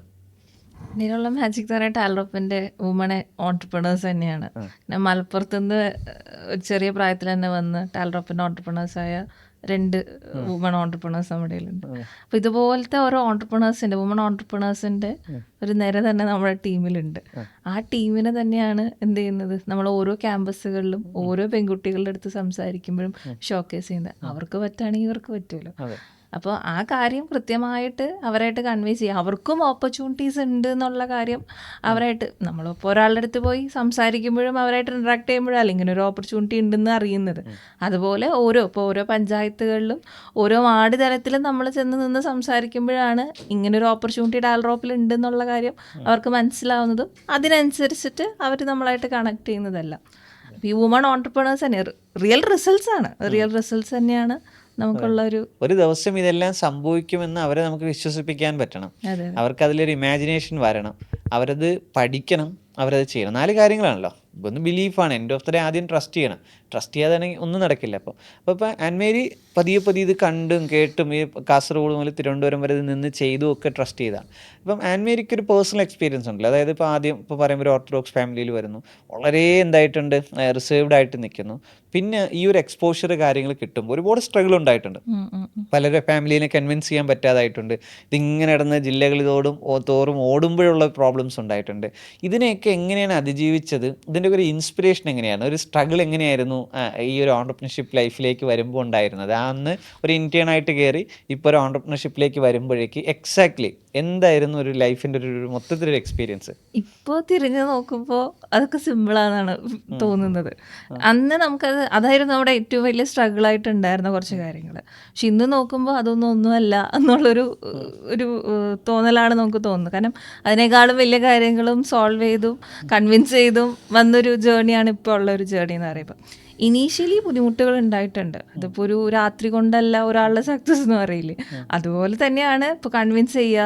ഇപ്പോൾ കാസർഗോഡ് പോയി നിന്നപ്പോഴും കണ്ണൂർ പോയി നിന്നപ്പോഴും ഒരുപാട് സ്ട്രഗിൾസ് വീട്ടിൽ അനുഭവപ്പെട്ടിട്ടുണ്ട്. ഒറ്റയ്ക്ക് രാത്രി ഡ്രൈവ് ചെയ്യണേന് എന്ത് ചെയ്തിട്ടുണ്ട്, ഒരുപാട് സ്ട്രഗിൾസ് ഉണ്ടായിട്ടുണ്ടായിരുന്നു. അത് വീട്ടിൽ നിന്നുള്ള പ്രഷറായിരുന്നു, ഫാമിലിയിൽ നിന്നും കാര്യങ്ങളിലുള്ള പ്രഷർ. അവർക്ക് ടെൻഷനാണ്, ഇങ്ങനെ ഒരു പെൺകുട്ടി രാത്രി ഡ്രൈവ് ചെയ്യൂ, ട്രിവാൻഡ്രം തൊട്ട് എറണാകുളം വരെ ഡ്രൈവ് ചെയ്യാൻ പറ്റുമോ, ഇതൊക്കെ അവരുടെ കൺസേൺസ് ആയിരുന്നു. അപ്പോൾ ഇതുപോലത്തെ ഓരോ കൺസേൺസുകളും ഓവർകം ചെയ്യുമ്പോഴാണ് നമുക്ക് അച്ചീവ് ചെയ്യേണ്ട ഒരു പോയിന്റിലേക്ക് നമ്മൾ എത്തുന്നത്. അപ്പോൾ അതൊക്കെ ഓവർകം ചെയ്യുക എന്നുള്ളതാണ് ഉള്ളത്. പക്ഷെ ഓരോരുത്തരുടെ സാഹചര്യവും ഡിഫറെൻ്റ് ആണ്. ആ സാഹചര്യം മനസ്സിലാക്കി അതെങ്ങനെ ഓവർകം ചെയ്യുക, ടാക്കിൾ ചെയ്യുക എന്നുള്ളതാണ് വരുന്നത്. എന്തായാലും കംഫർട്ട് സോണിൽ ഒരാൾക്കൊരു സക്സസ് ഇല്ല. കംഫർട്ട് സോൺ അതിജീവിച്ച് അവർ അതിൻ്റെ ഒരു സക്സസ്സിലേക്ക് എത്തണം. ഇത് തന്നെയാണ് പാഠം, ഇത് തന്നെയാണ് എല്ലാവരുടെയും ഒരു സംഭവമാണ്. ഇപ്പോൾ കേരളത്തിന് ഒരു കംഫർട്ട് സോൺ ഉണ്ട് ഇപ്പോൾ. കാര്യം കേരളത്തിൻ്റെ ഒരു കാലഘട്ടത്തിലെ പ്രശ്നം എന്തായിരുന്നു? പട്ടിണിയായിരുന്നു. അന്ന് പട്ടിണിയായിരുന്നു. അന്ന് ഈ ഗൂഗിൾ ഉണ്ടാക്കലല്ല അന്നത്തെ പ്രശ്നം, പട്ടിണിയായിരുന്നു. ആ പട്ടിണി മാറ്റാൻ എന്താ ചെയ്തത്? നമ്മൾ ഇവിടുന്ന് പലായനം ചെയ്തു, സിംഗപ്പൂരിലും മലേഷ്യയിലേക്കൊക്കെ പോയി. അന്ന് ഒരു എഡ്യൂക്കേഷൻ ക്വാളിഫിക്കേഷൻ കൊണ്ടൊന്നും പോയതല്ല. അന്നത്തെ പ്രോബ്ലം സോൾവ് ചെയ്യാൻ വേണ്ടിയിട്ട് നമ്മുടെ പട്ടിണി മാറ്റണമെങ്കിൽ പൈസ ഉള്ള സ്ഥലങ്ങളിൽ പോയി പണിയെടുത്ത് അവിടുത്തെ പൈസ ഇവിടെ കൊണ്ടുവരണമായിരുന്നു. അത് ഭംഗിയായിട്ട് നമ്മുടെ തലമുറ ചെയ്തു. നമ്മുടെ അപ്പാപ്പന്മാർ, ഉപ്പാപ്പന്മാർ അത് ഭംഗിയായിട്ട് ചെയ്തു. അവർ ആ രാജ്യങ്ങളിൽ പോയി പണിയെടുത്തു, അവർ ക്യാഷ് ഇങ്ങോട്ടേക്ക് അയച്ചു തന്നു, ഒപ്പം വിസകൾ അയച്ചു തന്നു. നമ്മുടെ ആളുകൾ ഇവിടുന്ന് പലായനം ചെയ്തു പോയി. പട്ടിണി മാറ്റി എന്ന് പറയും. രണ്ടാമത്തെ എന്തായിരുന്നു? നമ്മുടെ പട്ടിണി മാറി, ഇനി പഠിക്കലായിരുന്നു, എഡ്യൂക്കേഷൻ ആയിരുന്നു. അന്നാണ് നമ്മുടെ പൂർവികന്മാരെന്ത് ചെയ്താൽ ഈ സ്കൂൾസ് ആൻഡ് കോളേജസിനൊക്കെ വേണ്ടിയിട്ട് അവരുടെ ലാൻഡുകളും വിട്ട് സ്കൂൾസും കോളേജസും തുടങ്ങി. അവരെന്ത് ചെയ്തു? ഈ ക്ലറിക്കൽ വിദ്യാഭ്യാസം കൊണ്ടുവന്നു. നമ്മുടെ ആളുകളെ ക്ലർക്കുമാരായി. ഇപ്പോൾ ഡൽഹിയിൽ പോയി നോക്കിയാൽ മലയാളികളാണ് ക്ലർക്സ് എന്ന് പറയുമ്പോൾ എല്ലാ സ്ഥലത്തും നമ്മൾ കയറി ക്ലർക്കുമാരായി നമ്മൾ ആ പ്രോബ്ലം പരിഹരിച്ചു. അടുത്ത റെവല്യൂഷൻ്റെ ടൈമാണിത്. അതുകൊണ്ട് തന്നെ നമ്മൾ അന്നത്തെ ആളുകൾ ഇവിടുന്ന് പലായനം ചെയ്ത് പട്ടിണി മാറ്റിയവരും നമ്മളെ നവോത്ഥാന നായകന്മാരാണ്. അന്നത്തെ ആവശ്യമാണത്. രണ്ടാമത് സ്കൂളുകളും കോളേജുകളും തുടങ്ങി ക്ലറിക്കൽ വിദ്യാഭ്യാസം കൊണ്ടുവന്നത് അടുത്ത റെവല്യൂഷനായിരുന്നു. അതുകൊണ്ടാണ് നമുക്ക് ഇന്നിങ്ങനെ ഇരുന്ന് സംസാരിക്കാൻ പറ്റുന്നത്. ഗൂഗിളിനെ പറ്റി, മൈക്രോസോഫ്റ്റിനെ പറ്റി, മെറ്റയെ പറ്റി. ഇപ്പോൾ പട്ടിണി കിടക്കുകയാണെങ്കിൽ നമ്മൾ എന്ത് ചെയ്ത് സംസാരിക്കുമോ? നമ്മൾ എങ്ങനെയും ഭക്ഷണത്തെ പറ്റിയല്ലേ സംസാരിക്കുള്ളൂ. എഴുതാനും വായിക്കാനും അറിഞ്ഞിട്ടുണ്ടെങ്കിൽ നമ്മൾ എന്ത് ചെയ്യും? അപ്പോൾ നമ്മൾക്ക് ആ രണ്ട് കാര്യങ്ങൾ ഓക്കെ ആയിരുന്നു. ഇനി ഇത് ഓക്കെ അല്ല എന്നാണ് ഇപ്പോഴത്തെ നമ്മുടെ സിലബസ്. നമ്മൾ കുറ്റം പറയണത് ഇതുവരെ ഇത് ഓക്കെ ആയിരുന്നു, ഇനി ഇത് ഓക്കെ അല്ല. ഇനി ക്ലർക്കുമാരല്ല നമുക്ക് വേണ്ടത്, അത് നമുക്ക് ആവശ്യത്തിലധികം ഉണ്ട്. ഇനി നമുക്ക് വേണ്ടത് ക്രിയേറ്റേഴ്സിനെയാണ്. ഇനി ഇവിടെ റെവല്യൂഷൻസ്, ഇന്നോവേഷൻസ് ഉണ്ടാക്കാൻ പറ്റുന്നവരെയാണ്. ആ നവോത്ഥാനത്തിലേക്കാണ് നമ്മളൊരു നാടിനെ തയ്യാറെടുപ്പിക്കുന്നത്. ഈ ഒരു നവോത്ഥാനത്തിലേക്ക് ഒരു യൂത്ത് വിശ്വസിക്കുക, ഒരു സമൂഹം വിശ്വസിച്ച് നിൽക്കുക എന്നുള്ള സംവിധാനമാണ്.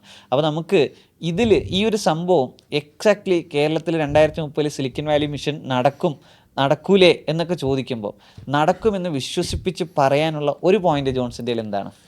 അല്ല, ഇത് എൻ്റെ എക്സ്പീരിയൻസിലാണല്ലോ. ഇതിപ്പോൾ 2017 നമ്മൾ പറഞ്ഞ എല്ലാ സംഭവങ്ങളും 2 കൊല്ലം മുന്നേ നമ്മൾ അച്ചീവ് ചെയ്തു. ഓക്കെ, അത് ഓൾറെഡി എന്താണ് മോർ ദാൻ നമ്മൾ പറഞ്ഞ കാര്യങ്ങൾ അച്ചീവ് ചെയ്തു. ഓക്കെ, ഞാൻ 2017 ജോയിൻ ചെയ്തത് ഇത് സത്യമാണോ എന്നറിയാൻ വേണ്ടിയിട്ടാണ് ഞാൻ ജോയിൻ ചെയ്തത്. കാരണം പറയുന്ന കാര്യങ്ങൾ എക്സ്ട്രീം എക്സാജറേഷൻ ആണ്. മനസ്സിലായില്ലേ? ഈ എക്സാജറേഷൻ കറക്റ്റ് ആണോ എന്ന് അറിഞ്ഞു തുടങ്ങുന്നത് ഒരു 2018, 2019, 2020 3 വർഷം എടുത്തു. മനസ്സിലായി? 2020 ഒക്കെ ആകുമ്പോഴത്തേക്കും ഓക്കെ ഇതൊരു ലെവലിലേക്ക് എന്താകും, ആ ഒരു കോൺസെപ്റ്റിലേക്ക് വരും എന്നുള്ളത്. ഇന്നെന്ന് പറയുമ്പോഴത്തേക്കും നമുക്കത് ഒരു റിയാലിറ്റി ആണ്. ഞാനിപ്പോൾ പേഴ്സണലി എന്താ പറയുക, വെയിറ്റ് ചെയ്യാണ്.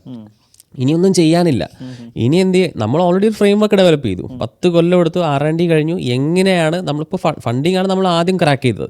എങ്ങനെ നമുക്ക് ക്യാപിറ്റൽ ഇവിടുന്ന് സോഴ്സ് ചെയ്യാം പ്രോപ്പറായിട്ട്, എങ്ങനെ നമുക്ക് ഇൻവെസ്റ്റേഴ്സിന് റിട്ടേൺസ് കൊടുക്കാം, ഇത് പ്രോപ്പറായിട്ട് നമ്മൾ സോഴ്സ് ചെയ്തു. ഇൻഫ്രാസ്ട്രക്ചർ നമുക്ക് മോഡലുണ്ട്. ടാലൻറ്റുകൾ എങ്ങനെ ഹയർ ചെയ്യണം നമുക്കറിയാം, കൃത്യമായിട്ട് നമുക്കറിയാം. ഇതേപോലെ സ്റ്റാർട്ടപ്പുകൾ എങ്ങനെ എൻഡ് ടു എൻഡ് ഡെവലപ്പ് ചെയ്യണം നമുക്കറിയാം. ഇനി ഡിസ്ട്രിബ്യൂഷൻ, അതും നമ്മളിപ്പോൾ 100 വില്ലേജ് പാർക്ക് വെച്ചിട്ട് നമ്മളത് വാലിഡേറ്റ് ചെയ്തു. ഇനി എന്താണ്, ഇതിനെക്കുറിച്ച് അങ്ങ് സ്കെയിൽ ചെയ്താൽ മതിയല്ലോ. ഓക്കെ, അതിന് വേണ്ടിയിട്ടാണ് നമ്മൾ നാഷണൽ സംവിധാനങ്ങൾ ചെയ്യുന്നത്. എത്ര സിമ്പിളായിട്ടാണ്. നമുക്ക് ഓൾറെഡി 2030 വരെയുള്ള റുട്ടീൻ നമുക്കുണ്ട്. ഇതങ്ങ് ചെയ്തു പോയാൽ മതി. ഇനി ബുദ്ധി ഉപയോഗിക്കലല്ല.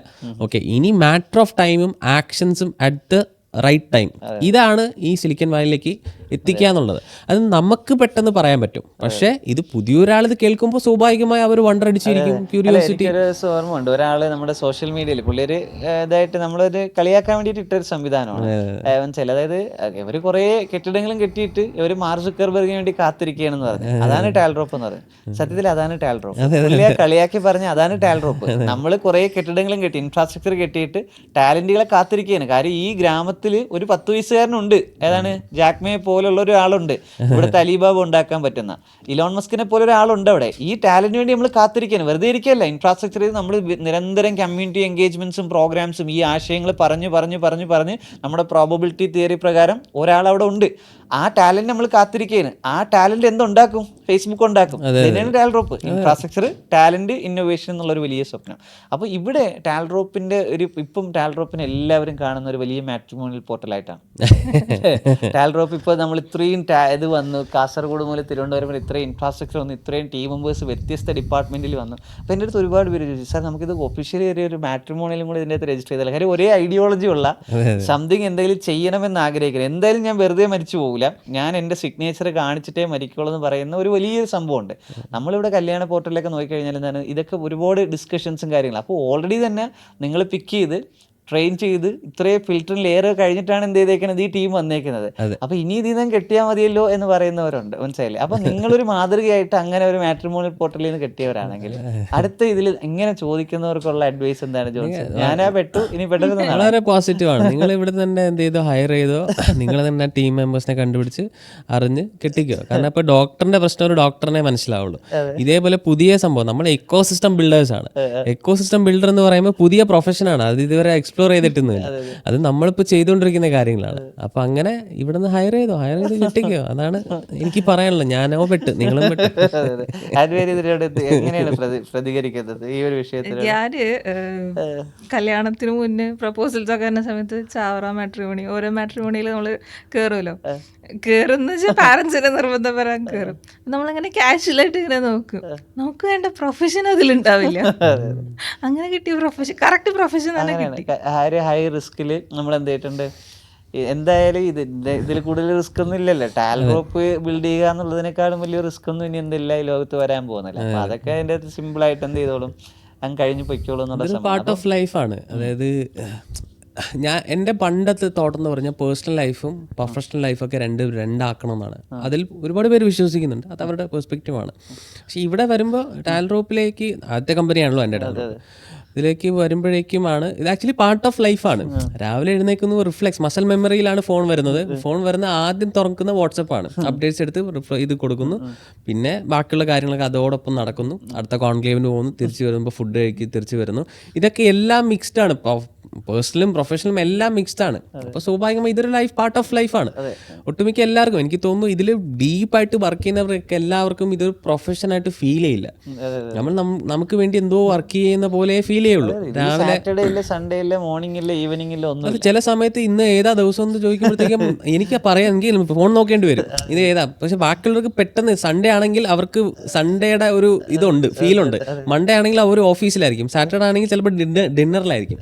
ഇതൊക്കെ നമുക്ക് എല്ലാ ദിവസവും ഇതൊക്കെ നടക്കുന്നത് കൊണ്ട് ഏത് ദിവസമാണെന്ന് ചിലപ്പോൾ ഒരു ഐഡിയ ഉണ്ടാവില്ല. അല്ലെ, നമ്മൾ പണ്ടൊക്കെ ഒരു ടീം മീറ്റ്, ടീം ലഞ്ച്, ടാൽറോപ്പിന്റെ തന്നെ ടീം ലഞ്ച് എന്നൊക്കെ പറഞ്ഞു കഴിഞ്ഞാൽ നമ്മളൊക്കെ എന്നും ലഞ്ചുണ്ട്, എന്നും ഡിന്നറുണ്ട്, എന്നും കോൺഫറൻസ് ഉള്ളത് കൊണ്ട് എല്ലാവരും കൂടെ വൈകുന്നേരം ഇരുന്നിട്ട് എന്ത് ചെയ്യും, ബുഫേ ആണല്ലോ, എല്ലാവരും ബുഫേ കഴിക്കുന്നുണ്ട്.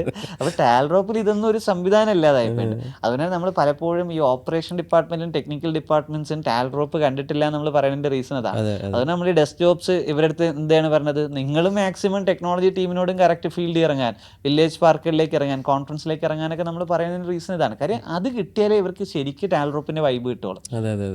ഈ ഡെസ്ക് ജോബ്സ് ആണ് ടാൽറോപ്പിന്റെ ഏറ്റവും വലിയ നെഗറ്റിവിറ്റി എന്തെന്ന് ചോദിച്ചാൽ ഞാൻ അന്നും പറയണ ഡെസ്ക് ജോബ്സ് ആണ്. ഡെസ്ക് ജോബ്സിൽ ഇരിക്കുന്നവർക്ക് ഇതുവരെ ടാൽറോപ്പ് ഫീൽ ചെയ്തിട്ടില്ല. അവർക്ക് ഇപ്പോഴും ടാൽറോപ്പ് എന്ന് പറഞ്ഞു കഴിഞ്ഞാൽ ഒരു IT കമ്പനിയാണ്, അല്ലെങ്കിൽ എന്തോ ഒരു എഡ്യൂക്കേഷണൽ സർവീസ് ആണ്. ഇതിനപ്പുറത്തേക്ക് അവർക്ക് കിട്ടാത്ത നമ്മുടെ ടാൽറോപ്പിലെ മറ്റ് കോർ ടീം മെമ്പേഴ്സ്, കാര്യം ഇതിൽ നിൽക്കുന്ന എല്ലാവരും ഒരു കാലത്ത് സ്റ്റുഡൻസ് അല്ലായിരുന്നോ, വോളണ്ടിയേഴ്സ് അല്ലായിരുന്നോ, ഇന്റേൺസ് അല്ലായിരുന്നോ, എംപ്ലോയീസ് അല്ലേ, അവർ തന്നെയല്ലോ. പക്ഷെ ഇവർ തമ്മിലുള്ള വ്യത്യാസം എന്ന് പറഞ്ഞാൽ ഡെസ്ക് ജോബ്സ് ചെയ്യുന്നവർ ആ ജോബിൽ മാത്രമാണ് നമ്മുടെ മിഷനോ ഇതിന്റെ ഗ്രൗണ്ട് റിയാലിറ്റിയോ അതിന്റെ സ്ട്രഗിളോ അതിന്റെ പെയിനോ ഒന്നും അവർക്ക് അറിയുന്നില്ല. ഇതിലും കൂടി നമുക്കൊരു വലിയ ഡെസ്ക് ജോബ്സിനെയും കൂടി ഒന്ന് പൊട്ടിക്കാൻ പറ്റിയാൽ, ഇത് എന്ന് പറയുമ്പോഴത്തേക്കും ഇപ്പൊ ഡോക്ടർ ആവാൻ താല്പര്യമുള്ളവർ ഡോക്ടർ ആകുന്നു, എഞ്ചിനീയർ ആവാൻ താല്പര്യം എഞ്ചിനീയർ ആകുന്നു. ഇതേപോലെ ഡെസ്ക് ജോബ് മാത്രം ആഗ്രഹിക്കുന്നവരുണ്ട്. നമുക്ക് അത് ഐഡന്റിഫൈ ചെയ്ത് അവരെ കംഫർട്ട്, അവരെ വെറുതെ ഇനി ഇപ്പൊ ഫീൽഡിൽ കൊണ്ടുവന്ന് അവർ ഔട്ട് ഓഫ് ഫീൽഡ് ആയിപ്പോ, വെറുതെ എന്തിനാ എന്നെ പിടിച്ച് ഫീൽഡിൽ കൊണ്ടുവന്നത് അവർ ചോദിക്കും. അവർ ഡെസ്ക് ജോബിൽ കംഫർട്ടബിൾ ആണ്.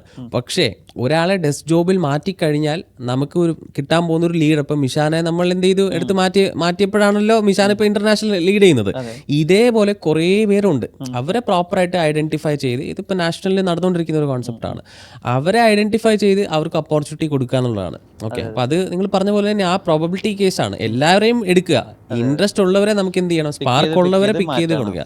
ഡെസ്ക് ജോബ് ആഗ്രഹിക്കുന്നവർക്ക് അവർക്ക് കൊടുക്കും. പിന്നെ ഡെസ്ക് ജോബ് ഇല്ലാതെ നമ്മൾ റൺ ചെയ്യില്ലല്ലോ. ഈ ഡെസ്ക് ജോബ് എന്തായാലും നമുക്ക് വേണം.